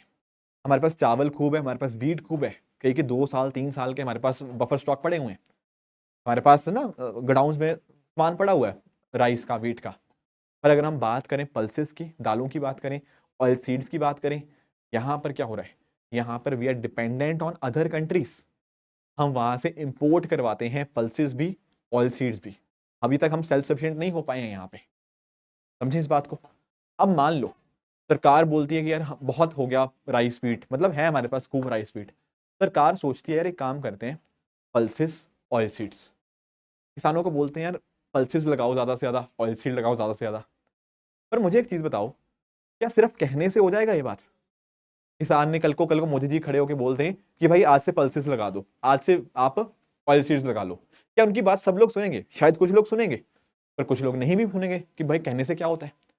पर अगर सरकार ने एमएसपी बढ़ा दिया, अगर सरकार ने बोला आप ना पल्सेस लगाओगे, उसका एमएसपी ज्यादा कर दिया, ऑयल सीड लगाओगे उसका एमएसपी ज्यादा कर दिया, तो किसान थोड़ा सा इंसेंटिवाइज होगा कि चलो यार पल्सेस लगाते हैं, अच्छा खासा बेनिफिट होगा उससे। आपका ऑयल सीड लगाते हैं, खूब कमाई होगी उससे। Do you understand? तो अगर सरकार ये चाहती है कि कुछ नई फसल लगे मार्केट के अंदर, मतलब खेत के अंदर, तो वहां पर वो क्या कर सकती है, उस पर्टिकुलर फसल का एमएसपी बढ़ा सकती है। उससे फिर क्रॉप डाइवर्सिफिकेशन भी हो सकता है। ठीक है, मैं वर्ड बहुत केयरफुली इस्तेमाल कर रहा हूं, हो सकता है। ठीक है, क्योंकि डिस्कस करेंगे आगे, कुछ इश्यूज भी आते हैं एमएसपी के रिगार्डिंग। पर इस तरह से उसकी प्रोडक्शन इंक्रीज हो सकती है अगर हम चाहें तो। बाकी देखो, आप लोग जानते होंगे पब्लिक डिस्ट्रीब्यूशन सिस्टम, अभी डिस्कस भी करेंगे थोड़ी देर के अंदर पीडीएस के बारे में। पब्लिक डिस्ट्रीब्यूशन सिस्टम थोड़ा समझेंगे भी। अब देखो यार पीडीएस में क्या होता है। पीडीएस ना अभी जब हम 15-20 मिनट बाद पढ़ेंगे, तो पीडीएस में आप जो गरीब लोग हैं, बेसिकली जो बिलो पॉवर्टी लाइन है, उनको आप राशन प्रोवाइड करते हो। जैसे ठीक है, चावल प्रोवाइड करते हो, वीट प्रोवाइड करते हो, कोर्स ग्रेन्स प्रोवाइड किए जाते हैं। ठीक है, 3 रुपए किलो चावल, 2 रुपए किलो आटा, है ना। इस तरह से आप यहाँ पे प्रोवाइड करते हो, बिल्कुल ठीक बात है। अब ये जो आप प्रोवाइड कर रहे हो, ये आपके पास होने भी तो चाहिए, ये आपके पास होने भी तो चाहिए, तभी तो सरकार आगे दे पाएगी गरीबों तक ये सारी चीजें। बिल्कुल। तो पीडीएस सिस्टम अगर हमें इफेक्टिवली रन करना है, तो सरकार के पास वो सब चीजें आनी चाहिए। सरकार के पास कैसे आएंगी? सरकार किसानों को एमएसपी देती है, उनसे ये सब चीजें खरीद लेती है, फिर आगे जो गरीब लोग हैं उनमें हम आटा, चावल और बाकी सारी चीजें बांट सकते हैं। तो पब्लिक डिस्ट्रीब्यूशन सिस्टम को अच्छे से रन करने के लिए इट इज वेरी इंपॉर्टेंट कि एमएसपी हमारे सामने हो। फूड सिक्योरिटी के लिए डेफिनेटली एमएसपी का रोल बहुत बहुत ज्यादा इंपॉर्टेंट बन जाता है। ठीक है, पर देखो यार कुछ ना कुछ इश्यूज भी हैं, कुछ ना कुछ इश्यूज भी हैं, इसको भी अंडरस्टैंड कर लेते हैं। अब देखो यार एमएसपी पे ना हम लोग पता क्या करते हैं, हम करते हैं ओपन एंडेड प्रोक्योरमेंट। क्या करते हैं? ओपन एंडेड प्रोक्योरमेंट, खासकर राइस वीट के अंदर, बेसिकली सीरियल्स के अंदर अगर हम बात करूं, ओपन एंडेड प्रोक्योरमेंट होती है। ओपन एंडेड मतलब आप जितना मर्जी लाते रहो, दैट इज ओपन एंडेड। अब होता क्या है एमएसपी के अंदर, अगर आप नोटिस करोगे ना, तो टेक्निकली तो देखो सरकार ने बोल दिया कि 23 क्रॉप्स के लिए हम एमएसपी दे रहे हैं, ये बोलने वाली बात है। आप रियलिटी में जाओगे तो 23 क्रॉप्स के लिए रियलिटी में नहीं मिल पाता है एमएसपी। तो होता क्या है, राइस वीट के लिए खूब एमएसपी चल रहा है और उनका एमएसपी है भी ज्यादा राइस और वीट का बाकी और फसलों के मुकाबले। एक तो मैंने कहा ना कि बाकी फसलों के लिए एमएसपी मिल नहीं पा रहा, और कुछ एक स्टेट्स के अंदर ही मिलता है, पंजाब हो गया, हरियाणा, वेस्टर्न यूपी, वहां पर आपको एमएसपी मिल जाता है, पर बिहार हो गया, बाकी जगह किसानों को मिल नहीं रहा एमएसपी। और राइस वीट का एमएसपी थोड़ा ज्यादा है as compare to other crops. तो ज्यादातर किसान राइस वीट के पीछे ही लगे हुए हैं कि राइस उगा लेते हैं, वीट उगा लेते हैं, शुगर केन हो गया, है ना, उसके ऊपर बहुत ज्यादा एक्सेसिव फोकस आ चुका है। एंड मैंने आपको बताया हमारे पास राइस भी खूब है, वीट भी खूब है, शुगर केन भी हम खूब एक्सपोर्ट करते हैं, पर पल्सेस हो गया, ऑयल सीड हो गया, ये हम डिपेंडेंट है दूसरे देशों के ऊपर। अगर हमने ढंग से एमएसपी इस्तेमाल किया होता तो भाई आज पल्सेस की भी अच्छी खासी प्रोडक्शन हो रही होती, आज हमारे यहाँ ऑयल सीड की भी अच्छी खासी प्रोडक्शन हो रही होती। पर क्योंकि हमारा ज्यादा ध्यान इधर है, मतलब दे रहे हैं उस चीज को, तो एक तरह से बार बार किसान वही फसलें उगाए जा रहे हैं, तो क्रॉपिंग पैटर्न एक तरह से डिस्टॉर्ट हो गया है। समझे? एक दूसरा पॉइंट मैंने आपको लिखा है यहाँ पे, इन्फ्लेशन। इन्फ्लेशन लिखा है। अब इस बात को आप समझना, इस बात को आप समझना। देखो यार, एमएसपी का ना मैंने आपको मैकेनिज्म समझाया कि भाई A2 होता है, एक A2 प्लस FL होता है, एक आपका C2 होता है, फिर उसको 1.5 टाइम्स किया जाता है। बात आपकी सही है, बात आपकी सही है, ऐसा ही करते हैं। ये थी आम जिंदगी, ये है आइडियल लाइफ। पर कई बार पता क्या होता है, कई बार एमएसपी के दाम बढ़ा दिए जाते हैं। क्यों? मतलब एमएसपी बढ़ा दिया जाता है क्यों? पॉलिटिकल कारणों की वजह से। मान लो चुनाव आ रहे हैं, चुनाव आ रहे हैं तो सरकार बोलती है एमएसपी बढ़ा दो, क्या जाता है, एमएसपी बढ़ा दिया जाता है। अब वो देखो इकोनॉमिक रीजन नहीं हुआ, वो एक इकोनॉमिक रीजन तब होता जब किसान का इनपुट कॉस्ट बढ़ रही होती, तब जाके एमएसपी बढ़ता। Completely logical, I agree to that point. पर कई बार बहुत सारे पॉलिटिकल रीजंस की वजह से सरकारें एमएसपी बढ़ा देती हैं। अब मुझे एक चीज बताओ, किसान क्या, सॉरी, सरकार क्या कर रही है, एमएसपी बढ़ा दिया, किसान को ज्यादा पैसा मिल रहा है ना, तो एक बेंचमार्क सेट हो गया कि दिस इज द बेंचमार्क। अब कहीं ना कहीं जो प्राइवेट बायर है इससे ऊपर ही खरीदना पड़ेगा उनको, इन द एंड कस्टमर भी फिर उनसे खरीदेगा, तो कस्टमर के लिए तो महंगा हो गया ना वो प्रोडक्ट। अगर मान लो कहीं ना कहीं सरकार बोल रही है कि आटा आटा सॉरी वीट है या बाकी और किसी का भी XYZ पर्टिकुलर प्रोडक्ट का एमएसपी बढ़ गया है, इन द एंड कस्टमर के लिए भी तो वो चीज महंगी हो जाएगी या नहीं हो जाएगी? तो कई बार ऐसा होता है कि इन्फ्लेशन के लिए भी एमएसपी आपका रिस्पॉन्सिबल है। ठीक है, तीसरा पॉइंट क्या है आपका, डिग्रेडेशन ऑफ एग्रीकल्चर इकोसिस्टम। अब ये पॉइंट बड़ा ही इंटरेस्टिंग है, ये मैंने बात आपको पहले भी डिस्कस करी हुई है।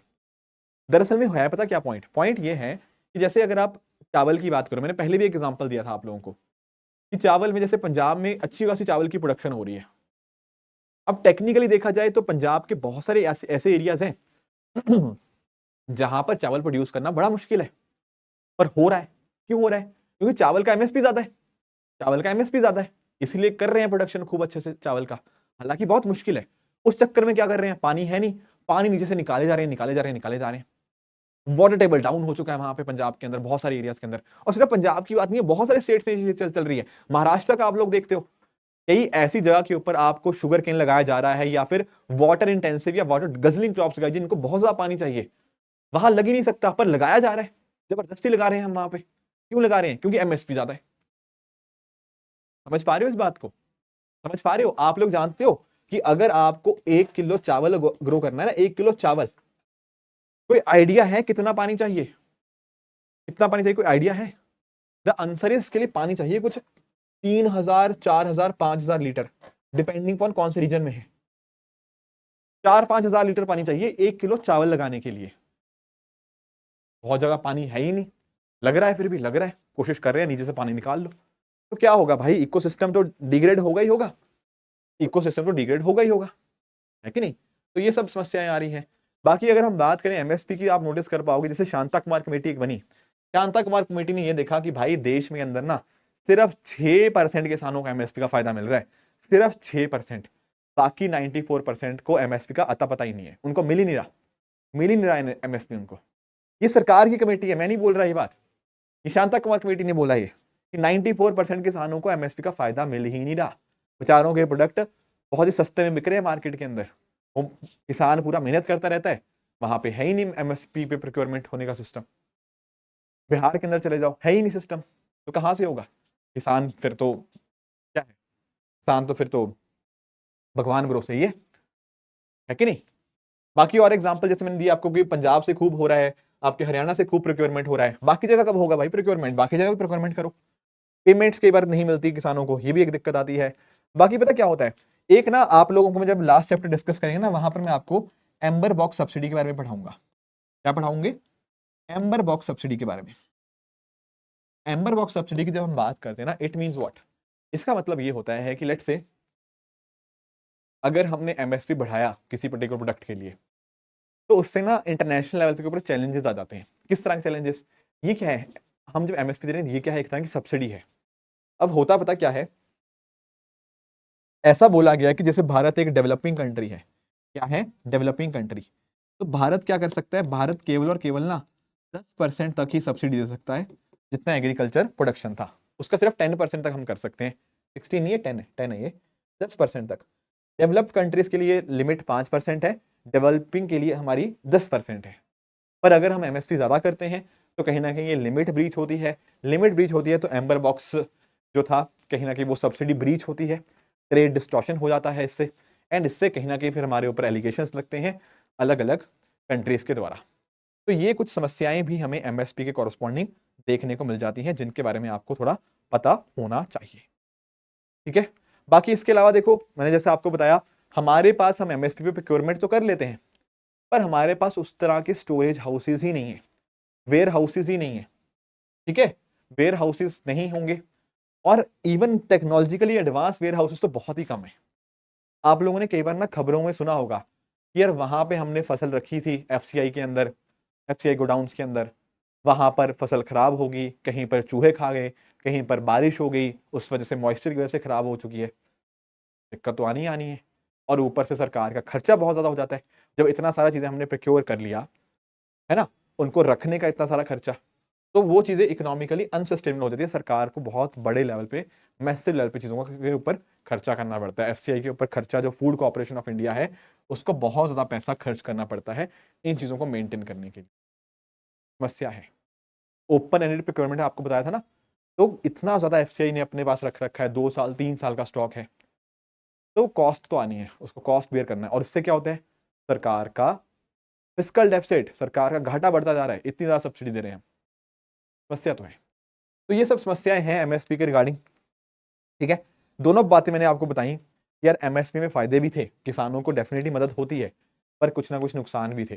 तो बैलेंस आउट करना अपने आप यहाँ पे चीजों को बहुत बहुत ज्यादा इंपॉर्टेंट हो जाता है। तो देखो अलग अलग सजेशन दिए जाते हैं। कुछ लोग कहते हैं कि यार इसकी प्रोक्योरमेंट का स्कोप बढ़ाओ आप थोड़ा। ठीक है, आप थोड़ा ना ढंग से मतलब एमएसपी को थोड़ा सिस्टम करो ताकि किसानों को फायदा मिले, जेन्युइन किसानों को फायदा मिले यहाँ पे। Plus at the same time अगर हम बात करें अलग अलग स्टेट्स के अंदर, जो सिर्फ शांता कुमार के ने बताया ना कि 6% किसानों को फायदा मिलता है, तो ऐसा नहीं होना चाहिए। बाकी किसानों को इसकी फायदा मिलना चाहिए, they should get the benefit, है ना। स्टेट वाइज डिफरेंसेस बहुत ज्यादा है, कुछ एक स्टेट के अंदर प्रोक्योरमेंट हो रहा है, बाकी जगह हो ही नहीं रहा, तो होना चाहिए। प्लस पैसा समय के ऊपर उनको मिले, उनको समय के ऊपर पैसा मिले। हम फोकस करें पल्सेस के ऊपर, हम फोकस करें ऑयल सीड्स के ऊपर, ताकि हमारे यहाँ पे ज्यादा प्रोडक्शन हो। बाकी मैंने आपको बताया कि इंफ्रास्ट्रक्चर बेहतर करना पड़ेगा।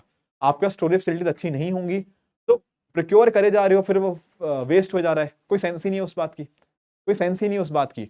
इनफैक्ट नीति आयोग सरकार की खुद की एक रिपोर्ट है जो बताती, पता क्या है, जो बताती है कि हर साल 90,000 करोड़ रुपया इतना लेवल का प्रोड्यूस खराब हो जाता है, इतना वेस्टेज हो जाता है। पता क्यों? क्योंकि प्रॉपर स्टोरेज नहीं है, क्योंकि प्रॉपर ट्रांसपोर्टेशन नहीं है, पोस्ट प्रोडक्शन के अंदर इतना पैसा हमारा वेस्ट हो जाता है। ये नीति आयोग का डेटा है, ये 92,000 करोड़ एग्जैक्ट अगर देखना है तो मोर देन 90,000 लिख लो, 92,000 करोड़ रुपया हमारा यहाँ पे हर साल वेस्ट हो जाता है, इतना प्रोड्यूस वेस्ट हो जाता है, बिकॉज पोस्ट प्रोडक्शन प्रोसेस हमारे में कमियां है। दिक्कत तो है।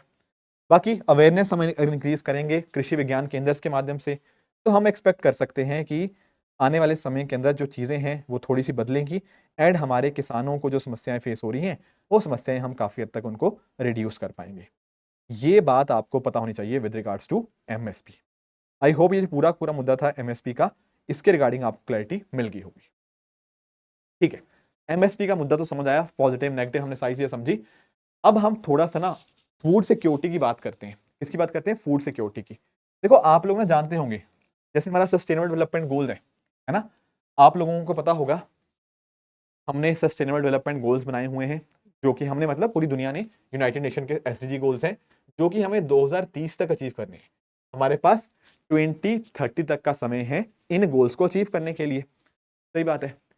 तो इसमें अलग अलग गोल्स हैं, no poverty, zero hunger, good health and wellbeing, quality education. इस तरह टोटल हमारे पास 17 गोल्स देखने को मिल जाएंगे। इसमें एसडीजी 2 आप देखिए, that is zero hunger. Zero hunger हमारा सस्टेनेबल डेवलपमेंट गोल 2 है। तो ये बात किस चीज की करता है? ये बात करता है फूड सिक्योरिटी की। अब फूड सिक्योरिटी का मतलब पता क्या होता है? फूड सिक्योरिटी का मतलब होता है आपका 3A। What is 3A? 3A का मतलब है अवेलेबिलिटी,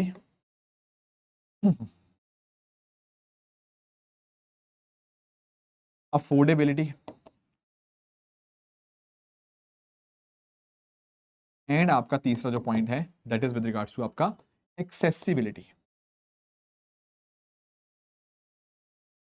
मतलब क्या है इस चीज का?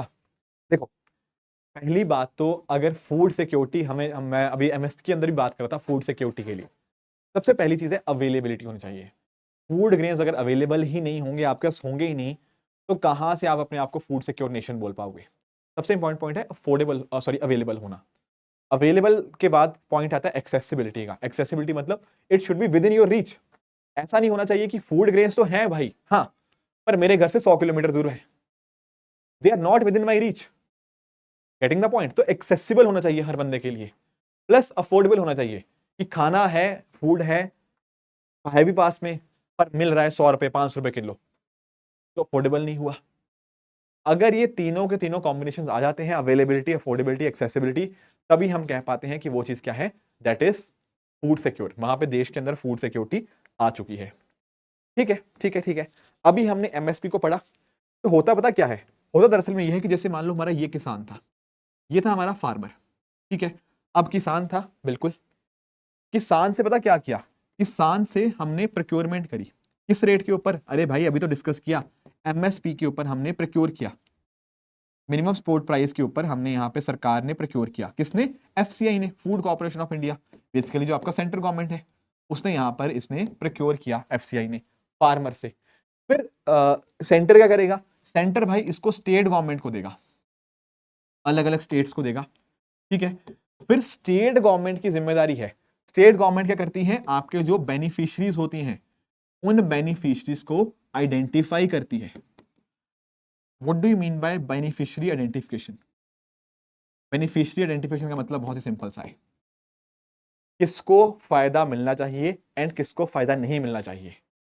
कैसे पता लगेगा? This is the beneficiary. तो ये स्टेट गवर्नमेंट की जिम्मेदारी होती है कि उन बेनिफिशियरीज को आइडेंटिफाई करे। कैसे करते हैं सर? अरे भाई हमने पॉवर्टी पढ़ा हुआ है टॉपिक, वहां डिस्कस किया था above poverty line, below poverty line, आए याद आप लोगों को? किसके पास क्या चीज है, क्या चीज नहीं है, उस हिसाब से हम उनको कैटेगराइज करते हैं अलग अलग एपीएल बीपीएल कैटेगरीज के अंदर, राइट? बिल्कुल सही बात है। तो सरकार, जो आपकी स्टेट गवर्नमेंट है, उसकी जिम्मेदारी बनती है कि आप बेनिफिशियरीज को आइडेंटिफाई करो एंड उनको बेनिफिट पहुंचाओ। कैसे पहुंचेंगे बेनिफिट? अरे भाई आपका फेयर प्राइस शॉप, जो एफपीएस शॉप्स होती हैं, फेयर प्राइस शॉप्स के माध्यम से।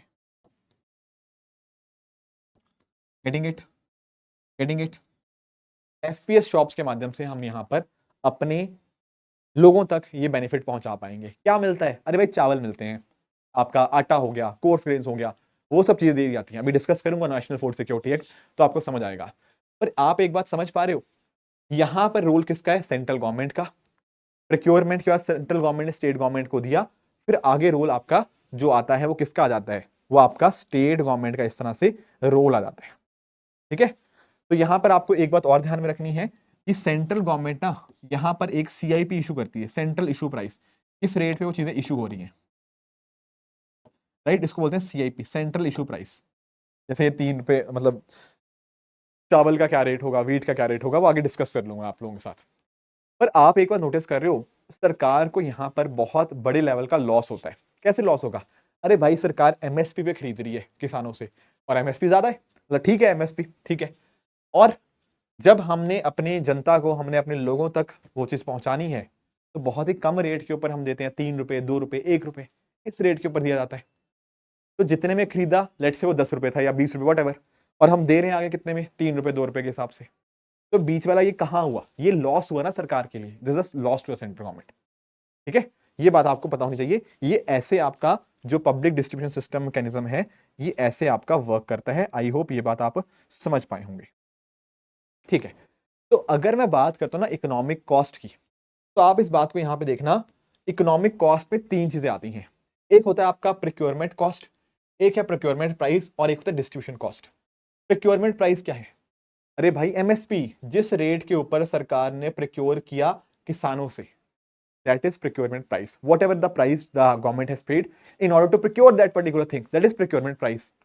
पर procurement price तो पैसा दे दिया किसान को, ठीक है, वो तो procurement price में आ गया, पर कुछ साथ में कुछ और खर्चे भी तो हुए होंगे, जैसे उसको भाई स्टोर करना, लेबर चार्जेस हो गया, है ना, या फिर आप स्टेट गवर्नमेंट को पैसा दोगे, स्टोरेज और इंटरेस्ट हो गया, है ना, ये सारे जो एक्स्ट्रा खर्चे होते हैं, ये प्रोक्योरमेंट आपके कॉस्ट हो जाती है। प्रोक्योरमेंट इंसिडेंटल भी इसको आप बोल सकते हो, इंसिडेंटल ये जो वर्ड है ना, ये भी आप इसको कह सकते हो।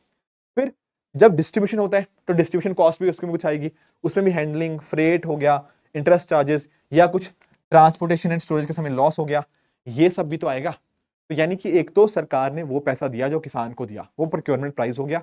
इसके अलावा प्रोक्योरमेंट के साथ लिंक्ड जो भी खर्चे आएंगे वो प्रोक्योरमेंट कॉस्ट कह लो या प्रोक्योरमेंट इंसिडेंटल कह सकते हो। एंड लास्ट में आपका आ जाएगा जो भी आपके डिस्ट्रीब्यूशन के समय आपकी कॉस्ट आती है, तो ये इकोनॉमिक कॉस्ट हो जाती है सरकार की। आई होप ये बातें आप समझ गए होंगे। और आप नोटिस कर पाओगे ये एक तरह से बहुत ही सरकार की जेब के ऊपर बहुत बड़ा खर्चा है। क्यों खर्चा है? क्योंकि आप नोटिस करो ना, खर्चा इसीलिए है क्योंकि सरकार कम रेट में प्रोक्योर कर रही है एंड बहुत सस्ते में चीजें दे रही है। इस वजह से दिक्कत तो आएगी ही आएगी, दिक्कत तो इसलिए आएगी ही आएगी। ठीक है, ठीक है, ठीक है। अब यहां पर एक बात आपको ध्यान में रखनी है कि यहां पर सबसे इंपॉर्टेंट रोल किसका होता है? सबसे इंपॉर्टेंट रोल आपका एफसीआई का हो जाता है। एफसीआई क्या है? Food corporation of India. Food corporation of India. दरअसल में जो एफसीआई बना वो बना एफसीआई एक्ट से। अब एफसीआई एक्ट से बना, इसीलिए ये क्या हो जाएगा, this is the statutory body. आपकी एक स्टैट्यूटरी बॉडी आपको ये देखने को मिल जाएगी। ठीक है, एक बहुत इंपॉर्टेंट बात क्या है कि ये कौन सी मिनिस्ट्री के अंदर आती है? This comes under ministry of consumer affairs, food and public distribution. Food and public distribution इस मिनिस्ट्री के अंतर्गत ये आती है, FCI, food corporation of India. ठीक है, इसके गोडाउन्स आपको देखने को मिल जाते हैं, अलग अलग गोडाउन्स होते हैं जहां पर स्टोरेज का काम करती है। फिर आगे जो स्टेट गवर्नमेंट्स हैं उनको यहाँ पर ये चीज दी जाती है और वहां पे उसकी फिर आगे जिम्मेदारी हो जाती है उनको प्रॉपरली ढंग से मैनेज करना। राइट, अब यहां पर ना सबसे इंपॉर्टेंट जो है, व्हेन आई टॉक अबाउट आपका फूड सिक्योरिटी, तो सबसे इंपॉर्टेंट चीज जो आपको पता होनी चाहिए वो आपका एनएफएसए एक्ट है। क्या है आपका? NFSA act. What is NFSA? NFSA stands for national food security act. National food security act. ठीक है, ठीक है। अब ये जो एक्ट आया NFSA, national food security act, यहां पर आप अंडरस्टैंड कर पाओगे नेशनल फूड सिक्योरिटी एक्ट ना सबसे इंपॉर्टेंट है। पता है क्यों? यहां पर हमने अपने देश की 2/3 जनता को कवर किया। कितनी जनता को? 2/3 population. 2/3 population has been covered under national food security act. 2013 का ये एक्ट है, राइट। उसके माध्यम से हमने यहां पर 2/3 जनता को कवर किया। कैसे किया जनता को कवर? इसमें आप नोटिस कर पाओगे 50% अर्बन पॉपुलेशन एंड आपकी 75 रूरल पॉपुलेशन को कवर किया। मतलब अगर आप नोटिस करोगे ना, ये पॉपुलेशन पहली बात तो है कौन सी? ये दोस्तों 2011 के सेंसस की पॉपुलेशन है। ठीक है, तो अगर आप उसके हिसाब से चलोगे ये लगभग 80 करोड़ के आसपास आता है। अगर सही नंबर अगर हम बात करें तो लगभग 80 करोड़ के आसपास है। पर कौन सी पॉपुलेशन देखी जा रही है? 2011 की पॉपुलेशन। ठीक है, अब आप पूछेंगे सर कि अर्बन के अंदर 50 क्यों है, रूरल के अंदर 75 क्यों है? देखो, पॉवर्टी जो हमें नंबर्स देखने को मिलते हैं वो रूरल एरियाज के अंदर ज्यादा है, तो रूरल एरियाज के अंदर हमने ज्यादा इसका कवरेज किया है as compare to urban areas. Plus at the same time यहां पर ना हर स्टेट को एक एलोकेशन दिया जाता है कि आपके स्टेट के इतने लोग होंगे, तो फिर स्टेट उतने बेनिफिशियरीज को आइडेंटिफाई करेगी एंड उनको ये चीजें प्रोवाइड करेंगी। क्या प्रोवाइड किया जा रहा है? आप बोलोगे sir rice, wheat, course grains. Rice 3 रुपए किलो, वीट 2 रुपए किलो और कोर्स ग्रेन्स 1 रुपी पर केजी। बेनिफिशियरीज किसको मिलना चाहिए, किसको नहीं मिलना चाहिए, किसकी जिम्मेदारी आइडेंटिफाई करने की, वो आइडेंटिफाई करने की जिम्मेदारी है आपकी स्टेट गवर्नमेंट की। आपके दिमाग में एक सवाल और आएगा, पर सर कई बार तो हमने देखा है कि वहां पे केरोसिन का तेल भी मिलता है, कुछ और भी जरूरत की चीजें मिलती हैं फेयर प्राइस शॉप्स के ऊपर, जिनको आप राशन शॉप्स भी कह देते हो, ऐसा कैसे हो रहा है? देखो एक्चुअल में पता क्या होता है, जो ये चीजें हैं राइस, व्हीट, कोर्स ग्रेन्स, यहां पर सेंट्रल गवर्नमेंट आपका सब्सिडी प्रोवाइड कर रही है उस चीज के रिगार्डिंग, वो खर्चा कर रही है। अगर किसी स्टेट गवर्नमेंट को लगता है कि इसके अलावा भी कुछ चीजें देनी चाहिए अपने लोगों को, तो वो दे सकती है स्टेट गवर्नमेंट, और वो सारा का सारा जो सब्सिडी का पैसा होगा वो स्टेट गवर्नमेंट वहन करेगी। ये चीजें सेंट्रल गवर्नमेंट देख रही है, पर इसके अलावा भी कुछ स्टेट्स अलग अलग चीजें प्रोवाइड करती हैं अपने लोगों को, वहां पर वो सब्सिडी का सारा पैसा वो स्टेट गवर्नमेंट देती है। एनएफएसए के अंदर ये चीजें गिवन है, rice, wheat and course grains. ठीक है सर, ठीक है, ठीक है, ठीक है। इसके अलावा अगर कुछ शिकायतें हों तो शिकायतों का निपटारा करने के लिए भी मैकेनिज्म है, ग्रीवेंस रिड्रेसल मैकेनिज्म है। यहाँ पर डिस्ट्रिक्ट लेवल के ऊपर है डिस्ट्रिक्ट ग्रीवांस रिड्रेसल ऑफिसर, डीजीआरओ जिसको हम बोलते हैं, है ना। इस तरह अलग अलग ऑफिसर्स बनाए गए हैं ताकि किसी को शिकायत होती है तो उसके शिकायत का निपटारा किया जा पाए, प्रॉपर अकाउंटेबिलिटी रहे एंड प्रॉपर ट्रांसपेरेंसी हो। एक बात और है, यहां पर जो आपका कार्ड बनेगा वो कार्ड महिला के नाम के ऊपर होगा। जो भी एल्डेस्ट फीमेल होगी above the age of 18 years, उसके नाम के ऊपर एक कार्ड बनेगा। तो यानी कि ना एक वुमेन एम्पावरमेंट का एंगल भी हमें यहाँ पे नेशनल फूड सिक्योरिटी एक्ट के माध्यम से देखने को मिल जाएगा। बाकी हमारा जो इंटीग्रेटेड चाइल्ड डेवलपमेंट स्कीम है, मिड डे मील स्कीम है, ठीक है, उसके माध्यम से बच्चों को, महिलाओं को सपोर्ट भी मिलता है, मैटरनिटी बेनिफिट भी है इसके अंदर, है ना। ये चीजें हमें यहाँ पे पता होनी चाहिए। ठीक है, ठीक है, ये बात तो ठीक है। अब एक बात आपको और ध्यान में रखनी है जब मैं आपकी नेशनल फूड सिक्योरिटी एक्ट की बात करता हूं, दरअसल में ना इसके अंदर भी दो तरह की अलग अलग चीजें हैं, मैं आपको एक्सप्लेन करता हूं। एक यहां पर है जिनको हम बोलते हैं क्या, प्रायोरिटी हाउस, आपका अंत्योदय अन्न योजना, ठीक है। एक क्या बोलते हैं हम, AAY. What is AAY? AAY stands for आपका अंत्योदय अन्न योजना। एंड इसके अलावा जो दूसरा पार्ट आपको देखने को मिल जाएगा वो आपका होता है प्रायोरिटी हाउस होल्ड्स। मैं आपको एक्सप्लेन करता हूं, ध्यान से इस चीज को अंडरस्टैंड करना। एक क्या है, एएवाई अंत्योदय अन्न योजना।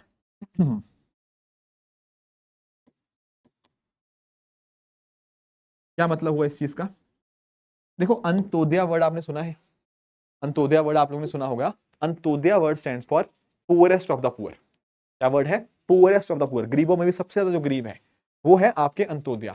अब अंत्योदय के लिए हमारी ऑलरेडी एक स्कीम चली आ रही थी, हालांकि बाकियों के लिए भी थी, targeted public distribution system, revamped public distribution system, वो पुराने हो गए, इतना ध्यान नहीं रखना। हमें नेशनल फूड सिक्योरिटी एक्ट ज्यादा ध्यान में रखना है।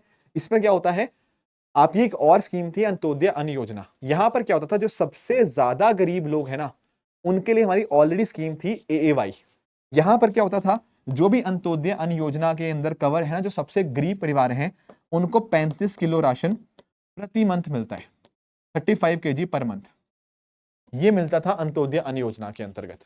अब हमने एनएफएसए के अंदर ना इनको बोला कि ठीक है यार, आपको ये मिलता रहेगा, इसमें कोई डाउट की बात नहीं, बस आप एनएफएसए के अंदर कवर हो चुके हो।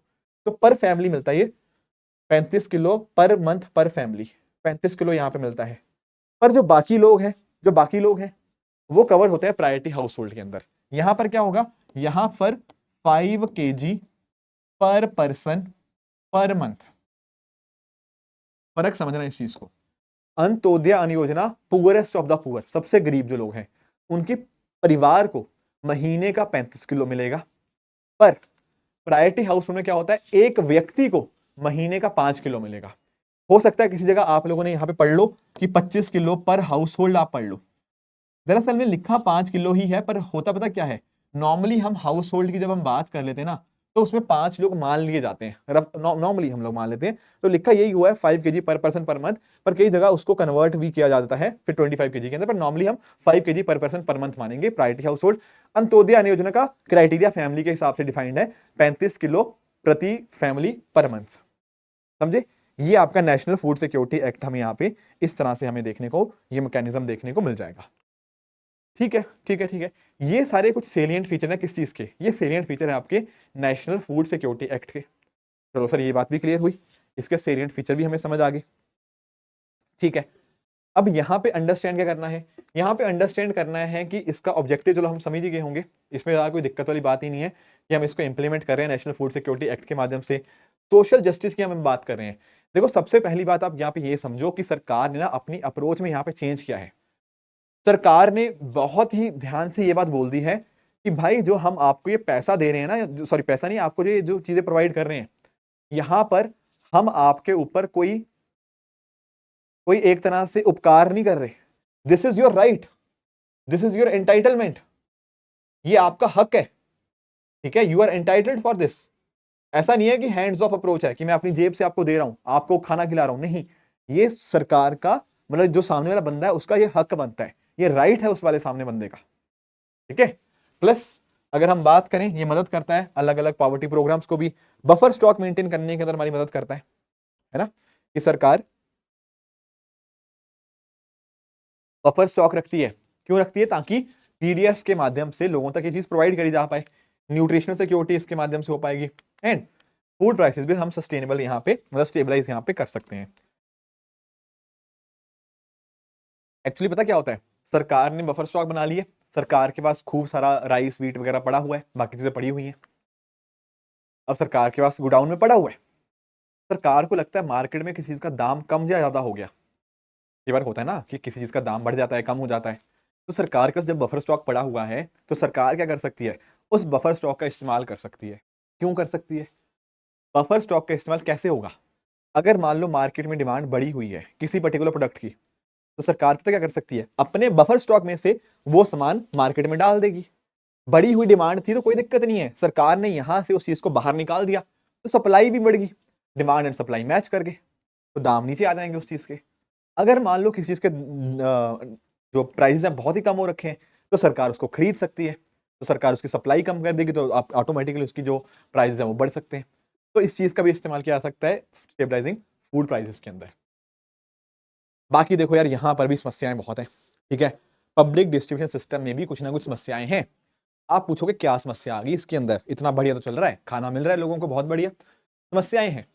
देखो यार, कभी ना आप लोग भी अगर आप गांव से हो या आप लोगों ने भी कई बार ऐसा नोटिस किया होगा, यार कुछ लोग ना अमीर होते हैं, क्या होते हैं, बढ़िया अमीर है, कोई दिक्कत वाली बात ही नहीं उनको, और उनको भी ना उन्होंने भी अपना राशन कार्ड, ये बीपीएल कार्ड अपना बनवाया होता है, बिलो पॉवर्टी लाइन का जो बीपीएल कार्ड बनता है ना, उन्होंने वो भी कार्ड बनवाया होता है अमीर, घर पे स्कॉर्पियो रखी हुई है, पर उनका भी बीपीएल कार्ड बना हुआ है। अब कैसे बना है नो वन नोज यार, मतलब ठीक है, जो भी आप कहना चाहो उस चीज को कि इसको पैसे दे दिए, उसको पैसे दे, वट एवर, आप ये चीजें आजकल आम हो गई हैं, आप लोग जानते हो, मैं बताने की जरूरत नहीं है मुझे।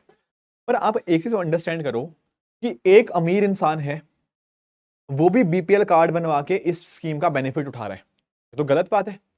ऑन द अदर हैंड कुछ भाई ऐसे लोग भी होते हैं जो वाकई में वास्तव में बहुत गरीब होते हैं, बेचारों को ये बेनिफिट मिलता ही नहीं। देखा होगा ये केस भी देखा होगा आप लोगों ने। ये क्या है? Inclusion and exclusion error. क्या मतलब इस चीज का? जिस बंदे को इसका बेनिफिट मिलना चाहिए था आपने उसको हटा रखा है, जिस बंदे को बेनिफिट नहीं मिलना चाहिए था उसको आपने डाल रखा है। तो कोई ऐसा बंदा इंक्लूड हो गया जो नहीं होना चाहिए था, और कोई ऐसा बंदा एक्सक्लूड हो चुका है जिसको इसका पार्ट होना था। What is this? This is inclusion and exclusion error, ठीक है। तो बेनिफिशियरीज को ढंग से आइडेंटिफाई नहीं किया जा पा रहा, ये एक बड़ी समस्या है। तो बेचारे लोग भूखे के भूखे रह जाएंगे, और जिनको नहीं मिलना था उनका तो क्या ही कहें, ठीक है। बाकी आप नोटिस कर पाओगे, कंट्रोलर एंड ऑडिटर जनरल जो सीएजी हैं, उन्होंने कई बार बताया हुआ है कि गवर्नमेंट का स्टोरेज कैपेसिटी उतनी है ही नहीं। बाकी आप नोटिस करोगे, सरकार बफर स्टॉक बना रही है, अपने पास स्टोर करके रख रही है इतना सारा सामान, उससे सरकार का खर्चा बहुत ज्यादा बढ़ता है। और प्रॉपर आप नोटिस कर पाओगे, जो चावल मिलते हैं, जो वीट मिलते हैं पीडीएस सिस्टम के माध्यम से, उनकी क्वालिटी बहुत अच्छी नहीं होती। कई बार लोगों को, ठीक है आपने दे दिया यार चावल, आपने वीट दे दिया, पर अगर वो गला हुआ सड़ा हुआ है, तो आपने बोल तो दिया कि मैंने प्रोवाइड कर दिया भाई इसको, पर क्या करेगा बेचारा? ठीक है पेट भर लेगा गले हुआ सड़े हुआ खा के, पर जो पर्पस था वो थोड़ी अचीव कर पाए हैं। मैं इसमें सरकार की गलती नहीं कह रहा कि सरकार की गलती है, पर कहीं ना कहीं आप नोटिस कर पाओगे जो बीच में प्रोसेस है ना वो गड़बड़ है। खराब क्वालिटी की जो चीजें होती हैं वो यहाँ पर पीडीएस के माध्यम से दे दी जाती हैं, ये तो गलत बात है। बाकी देखो, करप्शन होना, लीकेज होना, ये भी एक समस्या है कई बार ऐसा होता है कि बोल दिया जाता है कि चूहों ने चावल खा लिए, चूहों ने वीट खा ली, वॉट खराब हो गया मॉइस्चर की वजह से, चोरी हो गया, एक नया चीज चलती है। ये करप्शन ही है। जाना यहाँ से यहाँ 100 किलो था, आम लोगों के लिए 100 किलो भेजना था, बीच में दुकान वाले ने खा लिया, इसने खा लिया, उसने खा लिया, ट्रक वाले ने खा लिया, जो भी है, मतलब बीच में करप्शन और लीकेजेस बहुत सारे हो जाते हैं। ये समस्याएं हैं। एक बड़ा इंटरेस्टिंग कॉन्सेप्ट है डुअल प्राइसिंग का। What do you mean by dual pricing? देखो यार, इस बीच बात को अंडरस्टैंड करना इस बात को समझना, डुअल प्राइसिंग क्या होता है। मुझे बताओ, जैसे मैं आपको एग्जांपल देता हूं, एक तरफ चावल मिल रहा है 30 रुपए किलो, एग्जांपल मान लो चावल मिल रहा है 30 रुपए किलो, एक किसी को मिल रहा है 3 रुपए किलो। क्या है, एक जगह हमने उसको सस्ते देश पे सब्सिडाइज रेट के ऊपर 3 रुपए किलो चावल दे दिए, ठीक है, और एक जगह मार्केट में मिल रहा है 30 रुपए किलो। हमने तो इसको इसलिए दिया था कि भाई लो चावल, आप अपना पेट भरो, आराम से अपना जीवन यापन करो। अगर मान लो ये 3 रुपए किलो चावल सरकार से खरीद लेता है एंड उसको मार्केट में आगे जाके बेच दे 15 रुपए किलो के हिसाब से, समझ रहे हो, मार्केट में चावल का रेट 30 रुपए किलो है, पर इसको सरकार ने सब्सिडी दे दे के इसको 3 रुपए किलो चावल दे दिया। हो सकता है ये भाई साहब आगे जाके मार्केट में उसको बेचने लग जाए, तो मार्केट डिस्टॉर्ट होगी या नहीं होगी? बिल्कुल होगी। तो काफी सारे लोग ऐसा भी करते हैं कि सरकार के सस्ते में ले लेता है, सरकार से सस्ते में ले लिया एंड उसको आगे जाके महंगे में बेच दिया, तो सरकार का पर्पस ही डिफीट हो गया। सरकार का तो पर्पस ही डिफीट हो गया, जिस पर्पस के लिए कर रहे थे वो पर्पस ही खत्म हो गया। ये समस्याएं हैं। बाकी देखो, एनवायरमेंट इशू हो गया है ना, ये सब भी हो सकते हैं कि अगर हम बात करें, चावल हो गया, वीट हो गया, ये सब चीजें हमने एमएसपी के अंदर भी पढ़ी थी। तो ये कुछ बातें थी जो पब्लिक डिस्ट्रीब्यूशन सिस्टम के साथ जो लिंक थी एंड जिनके बारे में आपको चीजें पता होनी चाहिए। आई होप ये बातें आप लोग समझ गए होंगे। अब देखो यार, जो शांता कुमार कमेटी है ना, उन्होंने भी कुछ बातें रखी हुई हैं इनके बारे में। जैसे फॉर एग्जांपल, एक तो आप एंड टू एंड कंप्यूटराइजेशन कर दो ताकि प्रॉपर ढंग से चीजों की आइडेंटिफिकेशन हो, एंड जो मैं बात कर रहा था करप्शन की, जो मैं बात कर रहा था लीकेजेस की, वो कम से कम हो। छत्तीसगढ़ हो गया, कर्नाटका हो गया, इन्होंने टेक्नोलॉजी का बहुत बढ़िया इस्तेमाल किया है। यहाँ पर आपने ना, पता क्या, मैं आपको एग्जांपल दूं छत्तीसगढ़ की। जो छत्तीसगढ़ की इससे पहले सरकार थी ना, उन्होंने काफी टेक्नोलॉजी का इस्तेमाल किया। एक्चुअली उन्होंने पता क्या किया कि जैसे एक ट्रक होता है जो सामान को लेके जा रहा है एक जगह से दूसरी जगह, पूरा एंड टू एंड कंप्यूटराइजेशन है उस चीज का, राइट। तो ट्रक वाला कहाँ रुका हुआ है, प्रॉपर जीपीएस उसका लगा हुआ है, कितना सामान चढ़ा था, कितना सामान पहुंचा, कहीं पर वो रुक रहा है, तो सारी चीजें वहां पे एंड टू एंड कंप्यूटराइजेशन है। तो लीकेजेस को काफी कम कर दिया। प्लस काफी लोगों का ऐसा मानना है, ये देखो ये थोड़ा सा क्वेश्चन मार्क है, कुछ लोगों का मानना होता है कि यार सबको दे दो। ये एक्चुअली पता क्या होता है, जब मैं बात कर रहा था आइडेंटिफिकेशन की, कि इंक्लूजन एंड एक्सक्लूजन एरर की बात कर रहा था, वहां पर कुछ लोगों का आता है कि यार सबको दे दो, एक क्या क्या दिक्कत आती है। तो ये भी एक कई बार सोल्यूशन दिया जाता है कि अगर किसी ऐसे बंदे तक नहीं पहुंच पा रहा बेनिफिट, जो उसको बेनिफिट मिलना चाहिए था, तो क्यों ना आप सबको दे दो, जिसको चाहिए होगा वो ले लेगा, है ना। बाकी सरकार ने one nation one ration card, ये बहुत अच्छी स्कीम लाई है, ताकि जो माइग्रेंट वर्कर्स हैं, जो एक स्टेट से दूसरी स्टेट मूव कर जाते हैं, या एक जगह से दूसरी जगह मूव कर जाते हैं, उनको भी प्रॉपर ढंग के अंदर फूड ग्रेन्स और बाकी चीजें यहाँ पे मिल पाए। बाकी सरकार कोशिश कर रही है अपनी स्टोरेज को बेहतर करने की है ना। बाकी यहाँ पे कहा जाता है कि यहाँ पे पंचायत हो गया, सेल्फ हेल्प ग्रुप्स हो गया, इनका रोल इंक्रीज करो in terms of fair price shops, ये भी बात कही जाती है, ठीक है। तो ये कुछ बातें थी विद रिगार्ड्स टू पीडीएस जो हमें पता होनी चाहिए थी। बाकी शांता कुमार कमेटी ने भी यहाँ पे कुछ इंपॉर्टेंट बातें कही हैं, जैसे फॉर एग्जांपल एफसीआई के जो काम है प्रोक्योरमेंट वगैरह वाला, शांता कुमार कमेटी का कहना है कि ये स्टेट्स को देना चाहिए।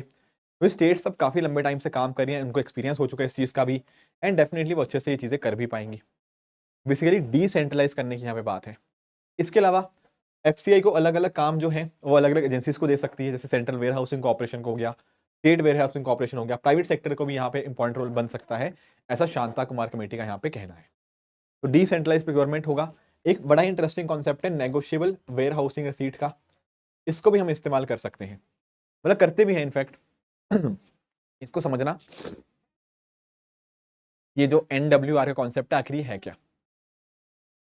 हाँ जी, होता पता क्या है, जैसे मान लो एक किसान है, एक फार्मर है, ठीक है। अब फार्मर के पास कोई प्रोड्यूस पड़ी हुई है, उसने कुछ प्रोड्यूस किया, हार्वेस्ट हो गया, ठीक है। अब फार्मर को पता क्या करना पड़ता है, फार्मर को कई बार ना डिस्ट्रेस सेलिंग करनी पड़ती है। क्या करना पड़ता है? Distress cell. डिस्ट्रेस मतलब फार्मर के पास प्रोड्यूस है पर उसकी प्रोड्यूस का मार्केट में कोई डिमांड ही नहीं है, तो उसको क्या करना पड़ेगा? उसको अपनी फसल सस्ते में बेचनी पड़ेगी, क्योंकि उसके पास कोई ऑप्शन नहीं है। अगर वो नहीं बेचेगा तो उसकी फसल खराब हो जाएगी, और अगर मार्केट में बेचेगा तो उसको कुछ भी पैसा मिलेगा ही नहीं। तो ऐसे केस में पता क्या कर सकता है? फार्मर ना एक जाएगा किसके पास? फार्मर जाएगा रजिस्टर्ड वेयर हाउस के पास। सरकार के द्वारा कुछ वेयर हाउस रजिस्टर करवाए जाते हैं, तो सर रजिस्टर्ड वेयर हाउसेस, ठीक है, उनके पास जाएगा एंड वहां पर अपनी प्रोड्यूस को स्टोर करवा देगा। प्रॉपर तरह से स्टोरेज हो जाएगा, खराब नहीं होगी उनकी स्टोरेज, मतलब उनकी जो प्रोड्यूस होगी वो खराब नहीं होगी, प्रॉपर स्टोरेज हो जाएगा। एंड ये जो आपके वेयर हाउस वाले हैं ना, ये पता क्या करेंगे? ये किसान को एक रिसीट दे देंगे। क्या दे देंगे? एक कागज का टुकड़ा, एक रिसीट मिल जाएगी। रिसीट में पता क्या लिखा होगा? रिसीट में लिखा होगा कि भाई ये XYZ फार्मर का 100 किलो जो सामान है वो हमारे पास पड़ा हुआ है, 100 किलो चावल हमारे पास पड़े हुए हैं, या वॉट जो भी प्रोड्यूस था, ठीक है। अब किसान के पास ये 100 किलो चावल होने का जो मतलब वेयर हाउस के पास है, इसका एक बिल कह लो, एक रिसीट कह लो, वो आ चुका है। अब आप पूछोगे सर किसान को क्या फायदा हुआ यहाँ पे? किसान पता क्या कर सकता है? किसान का स्टोरेज हो चुका है, मतलब किसान की जो प्रोड्यूस था उसका स्टोरेज हो चुका है। अब कल को 2 महीने बाद लेट से उस पर्टिकुलर फसल का दाम बढ़ जाता है, तो किसान वहां से स्टोरेज अपना निकाल के तब बेच देगा। अगर अभी स्टोर ना करता तो उसकी फसल खराब हो जाती। प्रॉपर स्टोरेज कर दिया है तो किसान जब सही समय आएगा, जब सही दाम उसको मिलेगा, तब उसको बेच पाएगा। ये पहला फायदा कि उसको अब डिस्ट्रेस सेल नहीं करना पड़ेगा। ये एक पहला फायदा हुआ। दूसरा पता क्या है? किसान ने अपनी फसल वहां पे स्टोर कर दी है और उसको बदले में ये पर्ची मिल चुकी है जिसमें लिखा हुआ है सारा डेटा कि कितना फसल वहां पे उसके रखी हुई है। कल को किसान ना ये पर्टिकुलर कागज का टुकड़ा लेके एक बैंक के पास जा सकता है। ये बैंक को दिखाएगा। क्या दिखाएगा? कि भाई ये देखो मेरी 100 किलो सामान वहां पे पड़ा हुआ है। तो बैंक क्या करेगा?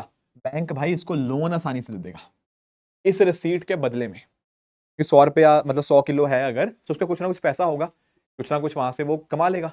तो रजिस्टर्ड वेयर हाउस ने वो रिसीट इशू कर रखी है, तो वो रिसीट यहाँ पे बैंक को एक किसान दे देगा, तो किसान को लोन मिल जाएगा एंड वो अपनी आगे की खेती शुरू कर सकता है, अगले पर्टिकुलर जो भी क्रॉपिंग सीजन है उस चीज की।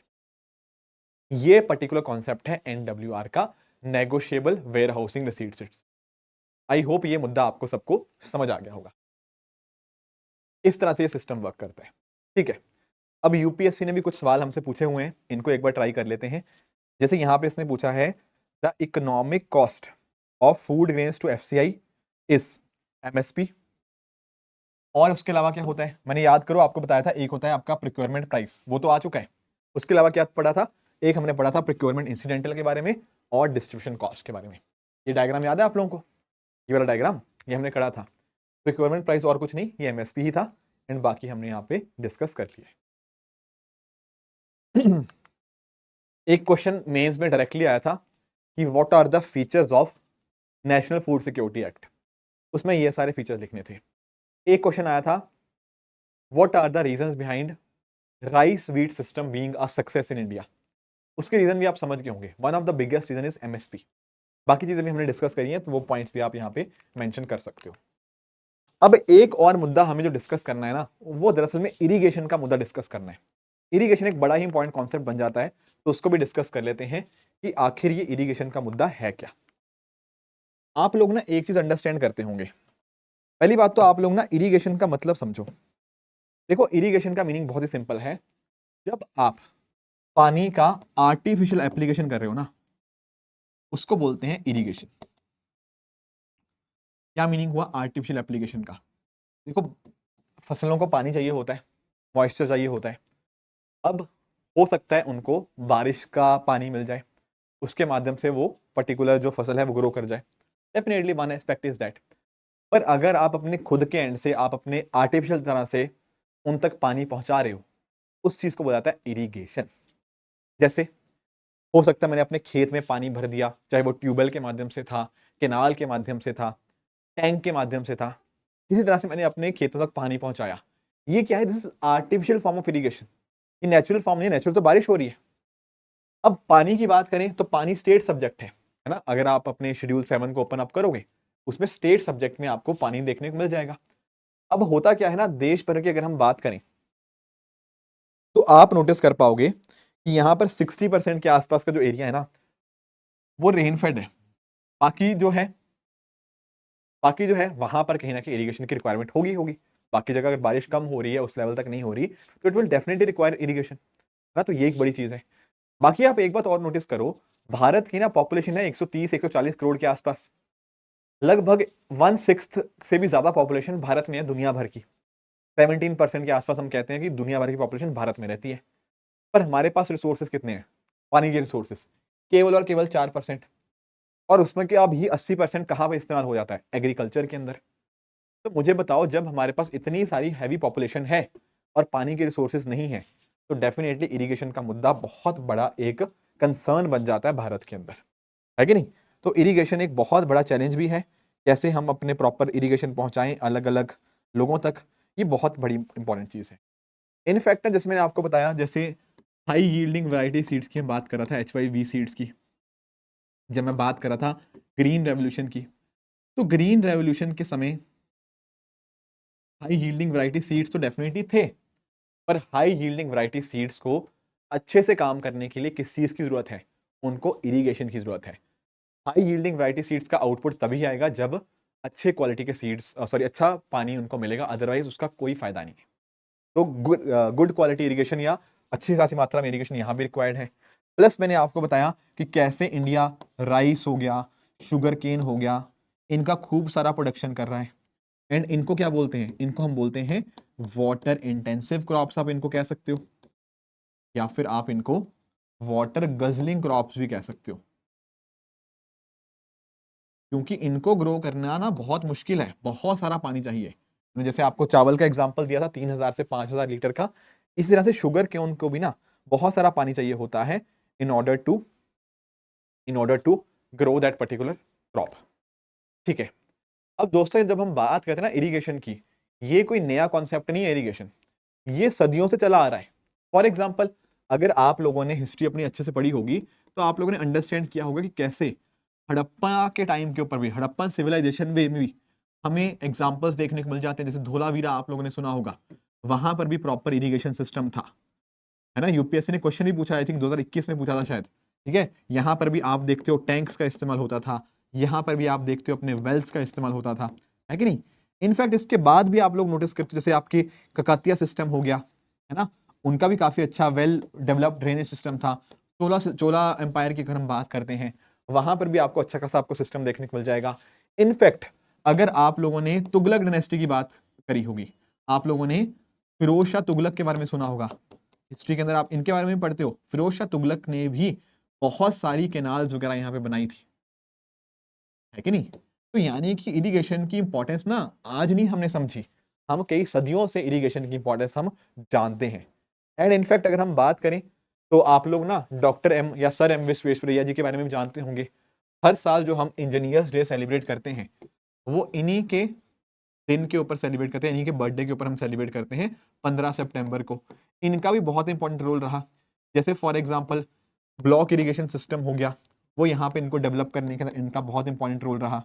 इसके अलावा जो अलग अलग डैम्स थे, वो इनके द्वारा डेवलप किए गए। उनके अंदर मैं अगर आपको एग्जांपल दूं, तो आप नोटिस कर पाओगे, जो कृष्णा राजा सागर डैम है, कृष्णा राजा सागर डैम हो गया, कर्नाटका के अंदर इनका बहुत इंपॉर्टेंट रोल रहा, है ना। तो सिविल फील्ड के अंदर इनका बहुत इंपॉर्टेंट रोल रहा। डॉक्टर या सर एम विश्वेश्वरैया जी का डेफिनेटली एक बहुत इंपॉर्टेंट कॉन्ट्रीब्यूशन है।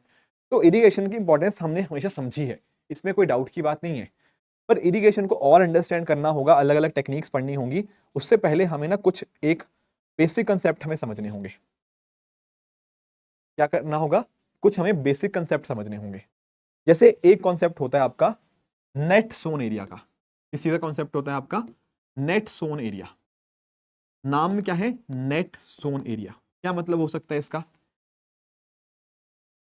आपकी टोटल जमीन है, उस जमीन का कितना हिस्सा आपने, मतलब उस जमीन का कितना हिस्सा आपने सो कर रखा है, यानी कि total area of land which has been sown with crops, vegetables, that is net sown area. Total area of land sown with crops, vegetables वगैरह जो भी है ना, ये चीजें, ये नेट सोन एरिया।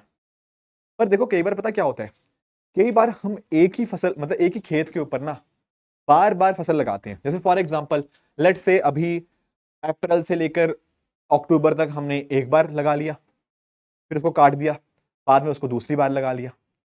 तो यहां पर पता क्या हो रहा है, इस चीज को हम बोलते हैं ग्रॉस क्रॉप्ड एरिया। क्या बोला जाता है इसको? Gross cropped area. क्या मतलब हुआ ग्रॉस क्रॉप्ड एरिया का मतलब? देखो समझो इस बात को, एक खेत है, मान लो 100 यूनिट का एक खेत है। अब 100 यूनिट के खेत की अपने सब जगह फसल लगा दी, तो नेट सोन एरिया कितना हुआ? 100। ठीक है, पर अप्रैल से लेके अक्टूबर तक आपने 100 यूनिट लगाया था, मतलब 100 यूनिट के ऊपर खेती करी थी, फिर उसको काट के उसके बाद भी आपने अक्टूबर में फिर से आपने खेती कर दी, तो भाई नेट सोन एरिया तो 100 ही रहा, पर ग्रॉस क्रॉप एरिया कितना हो गया? 100 पहले था, 100 बाद में हो गया। है तो पूरा 100 यूनिट ही, पर साल में 2 बार आपने खेती करी ना, तो ग्रॉस क्रॉप एरिया आप वहां पे 200 बोल दोगे उस चीज को। समझ पाए एक बात?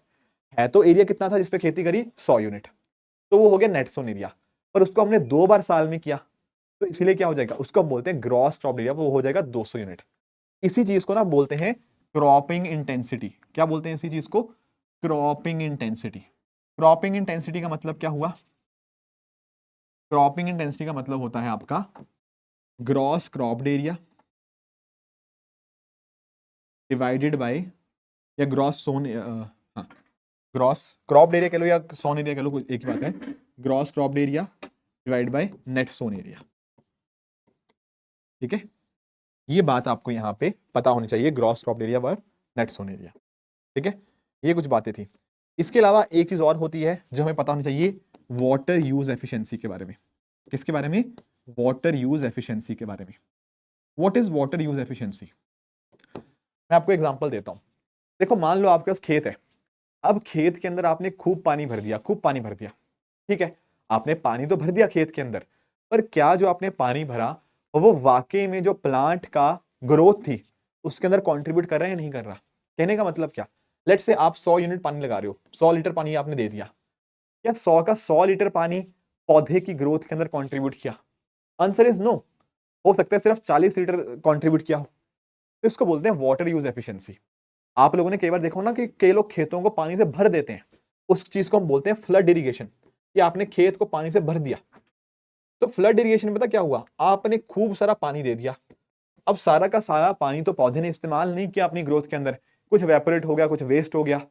तो ऐसी चीज के हम अंदर बोलेंगे हम क्या, कि वाटर यूज एफिशिएंसी बड़ी कम है, क्योंकि कितना पानी चाहिए था, मतलब कितना पानी हमने दिया और कितने पानी ने वाकई में उस प्लांट की ग्रोथ में कंट्रीब्यूट किया, वो होता है वाटर यूज एफिशिएंसी। जितनी वाटर यूज एफिशिएंसी अच्छी होती है उतना बढ़िया रहता है। मैं आपको कुछ एग्जांपल से समझाता हूं, वहां से आपको थोड़ा और चीजों की क्लैरिटी मिल पाएगी। जैसे फॉर एग्जांपल ना मैं कुछ आपको डायरेक्टली टाइप्स ऑफ इरिगेशन की तरफ लेके चलता हूं, वहां से आपको चीजों का अच्छा समझ आएगा। जैसे आप लोगों ने अलग अलग तरह के इरिगेशन सिस्टम देखे होंगे। एक होता है आपका कैनाल इरिगेशन। क्या होता है? एक होता है आपका कैनाल इरिगेशन। कैनाल इरिगेशन की जब हम बात करते हैं ना, देखो यहाँ पे आप अंडरस्टैंड करना, जैसे यहाँ पर से आपकी एक नदी आ रही है, रिवर आ रहा है, मान लो इस तरह से। ठीक है, अब ये नदी आ रही थी, रिवर आ रहा था इस तरह से, हमने ना यहाँ पर कैनाल्स लगा के इसके पानी को निकालने की कोशिश करी। मतलब यहां से ये पानी आ रहा है, इस पानी को ना हमने अपने खेत की तरफ यहाँ पे मोड़ा, आगे जाके इसको और फिर हम इस तरह से अलग अलग खेतों तक पहुंचाएंगे। इसको बोलते हैं हम कैनाल इरिगेशन। क्या बोलते हैं इसको हम? Canal irrigation. कैनाल इरिगेशन लगभग इंडिया में 26% के आसपास आपको देखने को मिल जाएगा। ठीक है, अब जैसे मैं आपको कुछ एग्जांपल आपको देता हूं, जैसे आप लोगों ने इंदिरा गांधी कैनाल के बारे में सुना होगा। ये क्या है? यहां पर आप रिवर्स का इस्तेमाल कर रहे हो अपने खेतों तक पानी पहुंचाने के लिए। This is example of a canal irrigation. तो आपके जो भी इस तरह से रिवर प्रोजेक्ट्स वगैरह होते हैं, जो भी आपके इस तरह से जो रिवर प्रोजेक्ट्स वगैरह होते हैं, वहां पर कैनाल इरिगेशन का इस तरह से इस्तेमाल किया जाता है अपने खेतों तक पानी पहुंचाने के लिए। राइट, अगर मैं आज की बात करूं तो कौन से एरियाज में आपको देखने को मिलेगा? आप कहोगे सर ये यूपी हो गया, हरियाणा हो गया, इवन पंजाब के अलग अलग एरियाज में भी ना आपको यहाँ पर कैनाल इरिगेशन का इस्तेमाल होता हुआ देखने को मिल जाता है, जहां पर इस तरह से नदी आ रही होती है एंड नदी का आप पानी अपने खेत की तरह यहाँ पे डाइवर्ट करते हो। ये एग्जाम्पल है किसका? कैनाल इरिगेशन का। ठीक है, ठीक है, ठीक है। अब एक बड़ी इंटरेस्टिंग चीज और होती है, अब देखो यार, एक्चुअल में जब हम वेल इरिगेशन की बात करते हैं तो कई बार हम बात करते हैं अकेले वेल्स की, कई बार हम बात कर रहे हैं जैसे यहाँ पे आपका ट्यूबवेल लगा हुआ है, राइट। तो एक्चुअल में अगर हम बात करेंगे ना, तो आज के समय जो सबसे ज्यादा पॉपुलर फॉर्म ऑफ इरिगेशन है वो आपका ट्यूबवेल फॉर्म ऑफ इरिगेशन ही है। आप लोगों ने भी ना खेतों में देखा होगा ऐसे ट्यूबवेल लगे होते हैं, यहाँ पर ना जहां पर अच्छी खासी आपको मतलब आपके पास बिजली वगैरह होती है, इलेक्ट्रिसिटी, तो या सस्ती होती है इलेक्ट्रिसिटी, वहां पर इस तरह से नीचे से ग्राउंड से पानी निकाला जाता है एंड ऐसे फिर अपने खेतों को पानी दिया जाता है।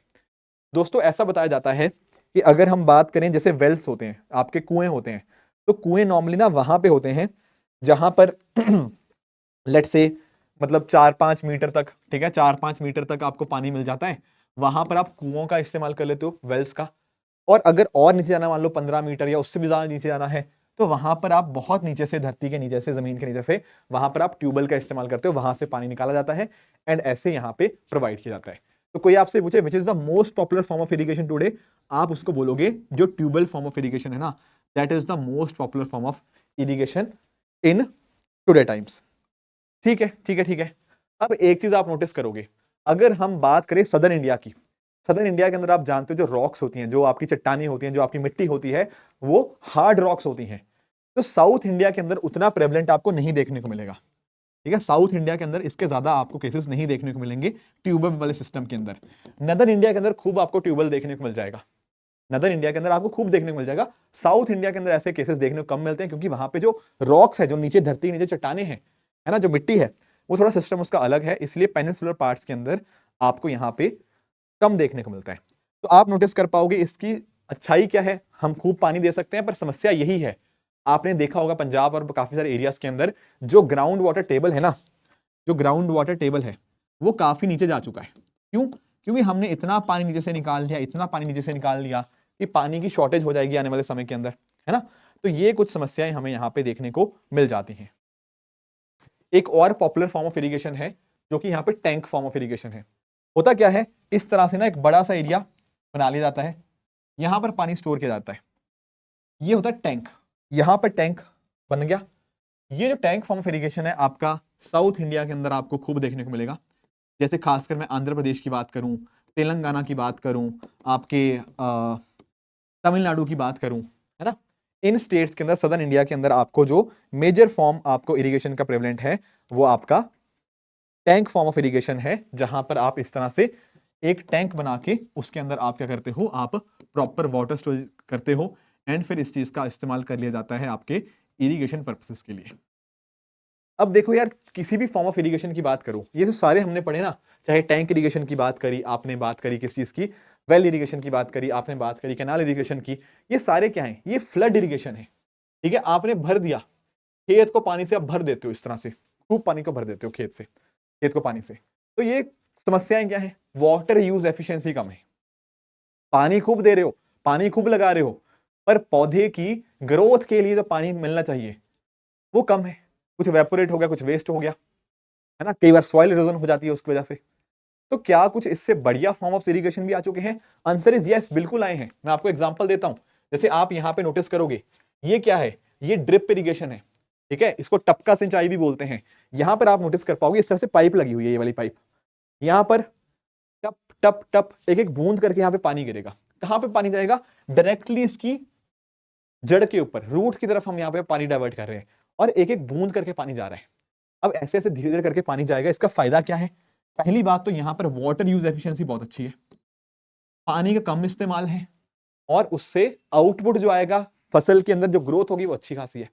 एक्चुअल में ना आप लोग जानते होंगे इसराइल के बारे में, इसराइल के अंदर ये खूब इस्तेमाल होता है, पता है क्यों? इसराइल का काफी सारा हिस्सा, वहां बारिश नहीं होती, इसराइल का काफी सारा हिस्सा ऐसा है जहां पे पानी अवेलेबिलिटी नहीं है। तो कम पानी से भी हम एग्रीकल्चर कैसे कर सकते हैं, उसका इन्होंने बहुत अच्छे से साइंटिफिक टेक्निक है कि पानी आप इतना इतना दो, ड्रॉप बाय ड्रॉप, थोड़ा पानी ले रहे हो पर सही जगह पे उसको डाल रहे हो, that is very important. Plus जब हम खेत को पानी से भर देते हैं ना, तो उससे कई बार पता क्या होता है, आपके फंगस, आपके अनवांटेड जो चीजें होती हैं वो भी ग्रो कर जाती हैं। पर यहां पर क्या है, सही मात्रा में पानी जा रहा है, तो यहां पर जो अनवांटेड चीजें होती हैं, है ना, अनवांटेड जो आपके प्लांट्स की ग्रोथ होती है वो यहाँ पे रुक जाएगी, वो यहाँ पे आपकी रुक जाएगी। जैसे आपके वीड वगैरह होते हैं, तो वीड वगैरह भी उनकी ग्रोथ नहीं हो पाएगी, क्योंकि अगर पानी ज्यादा ऐसे भर दोगे तो वीट की ग्रोथ होगी, पर यहाँ पर नहीं हो पाएगी, है कि नहीं। तो ये यहाँ पे फायदा हुआ, ये यहाँ पे फायदा हुआ। उसी तरह से अगर हम बात करें स्प्रिंकलर इरिगेशन, आप लोगों ने सुना होगा। स्प्रिंकलर इरिगेशन क्या है, यहाँ पर इस तरह से आपके जो फुवारे के माध्यम से आप खेती करते हो, ये भी एक काफी अच्छा सिस्टम है। हालांकि ड्रिप इरिगेशन तो बहुत ही बढ़िया है, पर ये भी फ्लड इरिगेशन तो डेफिनेटली ये हमें बेटर देखने को मिल जाएगा। उसके अलावा अगर मैं बात करूं, यहां पर आपको सब सरफेस इरिगेशन देखने को मिलता है। सब सरफेस पता क्या होता है, यहां पे नोटिस करना, ये जमीन के नीचे है इरिगेशन सिस्टम। यहां पर जो पाइप है ना, पाइप ये जमीन के नीचे है। तो एक्चुअल में आप नोटिस करोगे ऐसे पाइप डाल दी जमीन के नीचे से, तो यहां पर ये जड़ों को पानी दे पाएगा। यहाँ बीच में हमने ओपनिंग कर दी है, तो जितना पानी देना होगा उतना हो पाएगा। तो सब सरफेस इरिगेशन यहाँ पे देखने को मिल जाता है। तो अगर मैं बात करूं ना माइक्रो इरिगेशन की, माइक्रो इरिगेशन के बहुत सारे बेनिफिट्स हैं। वाटर यूज एफिशिएंसी अच्छी खासी है, प्रोडक्टिविटी अच्छी खासी है, हम कहीं ना कहीं ग्राउंड वाटर क्राइसिस को मैनेज कर सकते हैं, एंड इसके अलावा फर्टिलाइजर एफिशिएंसी भी है। एक्चुअली में क्या है ना, एक कॉन्सेप्ट है यहाँ पे फर्टिगेशन का। फर्टिगेशन का मतलब क्या होता है, फर्टिलाइजर प्लस इरिगेशन, जब दोनों को मिक्स कर देते हैं इट बिकम्स फर्टिगेशन। तो अगर आपने फर्टिलाइजर्स देना हो तो आप पानी के साथ मिक्स करके वो प्लांट्स तक फर्टिगेशन के माध्यम से आप पहुंचा सकते हो। फिर हमने प्रिसीजन फार्मिंग पढ़ा था कि सही मात्रा में, सही क्वांटिटी के अंदर, सही टाइम के ऊपर अगर आपको इरिगेशन देना हो तो यहाँ पे माइक्रो इरिगेशन हमारी मदद करेगा। फिर एनर्जी एफिशिएंसी बढ़ती है, हायर यील्ड हो जाता है, बाकी आप देखोगे फार्म रन ऑफ कम होगा, है ना। तो ये सब चीजें फायदेमंद होती हैं। बाकी देखो इकोनॉमिक सर्वे ने भी डेटा दिया हुआ है कि बहुत सारा आउटपुट भी इंक्रीज होता है जब हम बात करते हैं अपने माइक्रो इरिगेशन की। पर कुछ समस्याएं भी हैं। समस्याएं क्या हैं कि एक्चुअली देखो यार, ये सब सिस्टम को सेटअप करना ना बड़ा मुश्किल है। मैंने आपको कई बार बताया कि भारतीय किसान क्या है, वो एक छोटा किसान है, बेचारे के पास पैसे की कमी है। अब वो माइक्रो इरिगेशन लगाएगा जहां पर इस तरह से टपका खेती हो रही है, वो बहुत ही खर्चीला प्रोसेस है, बहुत ही खर्चा करना पड़ता है। हमारे एक छोटे किसान के लिए पॉसिबल ही नहीं है, इतनी इन्वेस्टमेंट करना, इतना पैसा देना बहुत मुश्किल है। आप नोटिस कर पाओगे इंडिया में भाई ये सिस्टम चलना थोड़ा मुश्किल है, क्योंकि इंडिया में बिजली चली जाती है, और बिजली नहीं होगी तो ये टपका खेती कैसे होगी। सब सरफेस इरिगेशन की बात कर रहा था, उसके लिए इरिगेशन के लिए आपको क्या चाहिए, आपको बिजली चाहिए। तो एनर्जी क्राइसिस हो गया, पावर आउटेज की वजह से नहीं हो पाती। टेक्निकल सपोर्ट नहीं है, हमारे किसानों को प्रॉपर बताना पड़ेगा इस चीज के बारे में, उनको प्रॉपर सपोर्ट प्रोवाइड करनी पड़ेगी। और अगर आप इन पर्टिकुलर पाइप्स वगैरह को अगर आप सही समय के ऊपर सफाई नहीं करोगे तो वो जम जाएंगी, क्लॉगिंग हो जाएगी, उन्हें ब्लॉकेज हो जाती है। तो ये मेंटेन करना भी अपने आप में बड़ा चैलेंजिंग टास्क है। फायदे थे, कोई मना नहीं कर रहा माइक्रो इरिगेशन के, पर कहीं ना कहीं उन फायदे को आगे मेंटेन कर पाना अपने आप में बहुत बड़ा चैलेंज है। ठीक है, तो सरकार ने कुछ स्टेप्स लिए हुए हैं, जैसे प्रधानमंत्री कृषि सिंचाई योजना, ये सरकार की बहुत ही फ्लैगशिप स्कीम है। पर ड्रॉप मोर क्रॉप हो गया, अटल भूजल योजना, ये ग्राउंड वाटर यूटिलाइजेशन की बात करती है। हमने एक माइक्रो इरिगेशन फंड बनाया हुआ है, हमारे एक अलग से हमने मिनिस्ट्री बनाई, जल शक्ति मिनिस्ट्री, राइट। एंड इसके साथ साथ national mission on micro irrigation. तो ये अलग अलग स्टेप्स हैं हमारे सस्टेनेबल एग्रीकल्चर के ऊपर भी, ये सारे अलग अलग स्टेप्स लिए गए हैं जो कि इरिगेशन की समस्या को ठीक करने के लिए बनाए गए हैं। इरिगेशन डेफिनेटली बहुत इंपॉर्टेंट है अगर हमें फूड सिक्योरिटी और इंक्रीज करनी है, अगर हमें आउटपुट अपना बढ़ाना है, अपनी यील्ड बढ़ानी है, अपने छोटे किसानों को और इंपावर करना है, तो it is very very important कि उन तक ये सारी की सारी फैसिलिटीज यहाँ पे पहुंचे, एंड उसी लिए सरकार ने ये सारी स्कीम्स बनाई है। ठीक है, तो दोस्तों ये 3 टॉपिक्स हमने आज डिस्कस किए। हमने एमएसपी का मुद्दा डिटेल में समझा, मिनिमम सपोर्ट प्राइस का, हमने पब्लिक डिस्ट्रीब्यूशन सिस्टम को अंडरस्टैंड किया, एंड उसके साथ ही साथ इरिगेशन और बाकी जो समस्याएं थी ये हमने सारी की सारी अंडरस्टैंड करी। अब अगले टॉपिक के अंदर हम फूड प्रोसेसिंग इंडस्ट्री को डिस्कस करेंगे, और भी जो आपके टॉपिक्स रह गए हैं एग्रीकल्चर के अंदर उनको हम नेक्स्ट लेक्चर के अंदर टेकअप कर लेंगे। ठीक है दोस्तों, तो इसी तरह से आप भी अपने एंड पे हार्डवर्क करते रहिए। Thank you so much for joining, all the very best, thank you so much.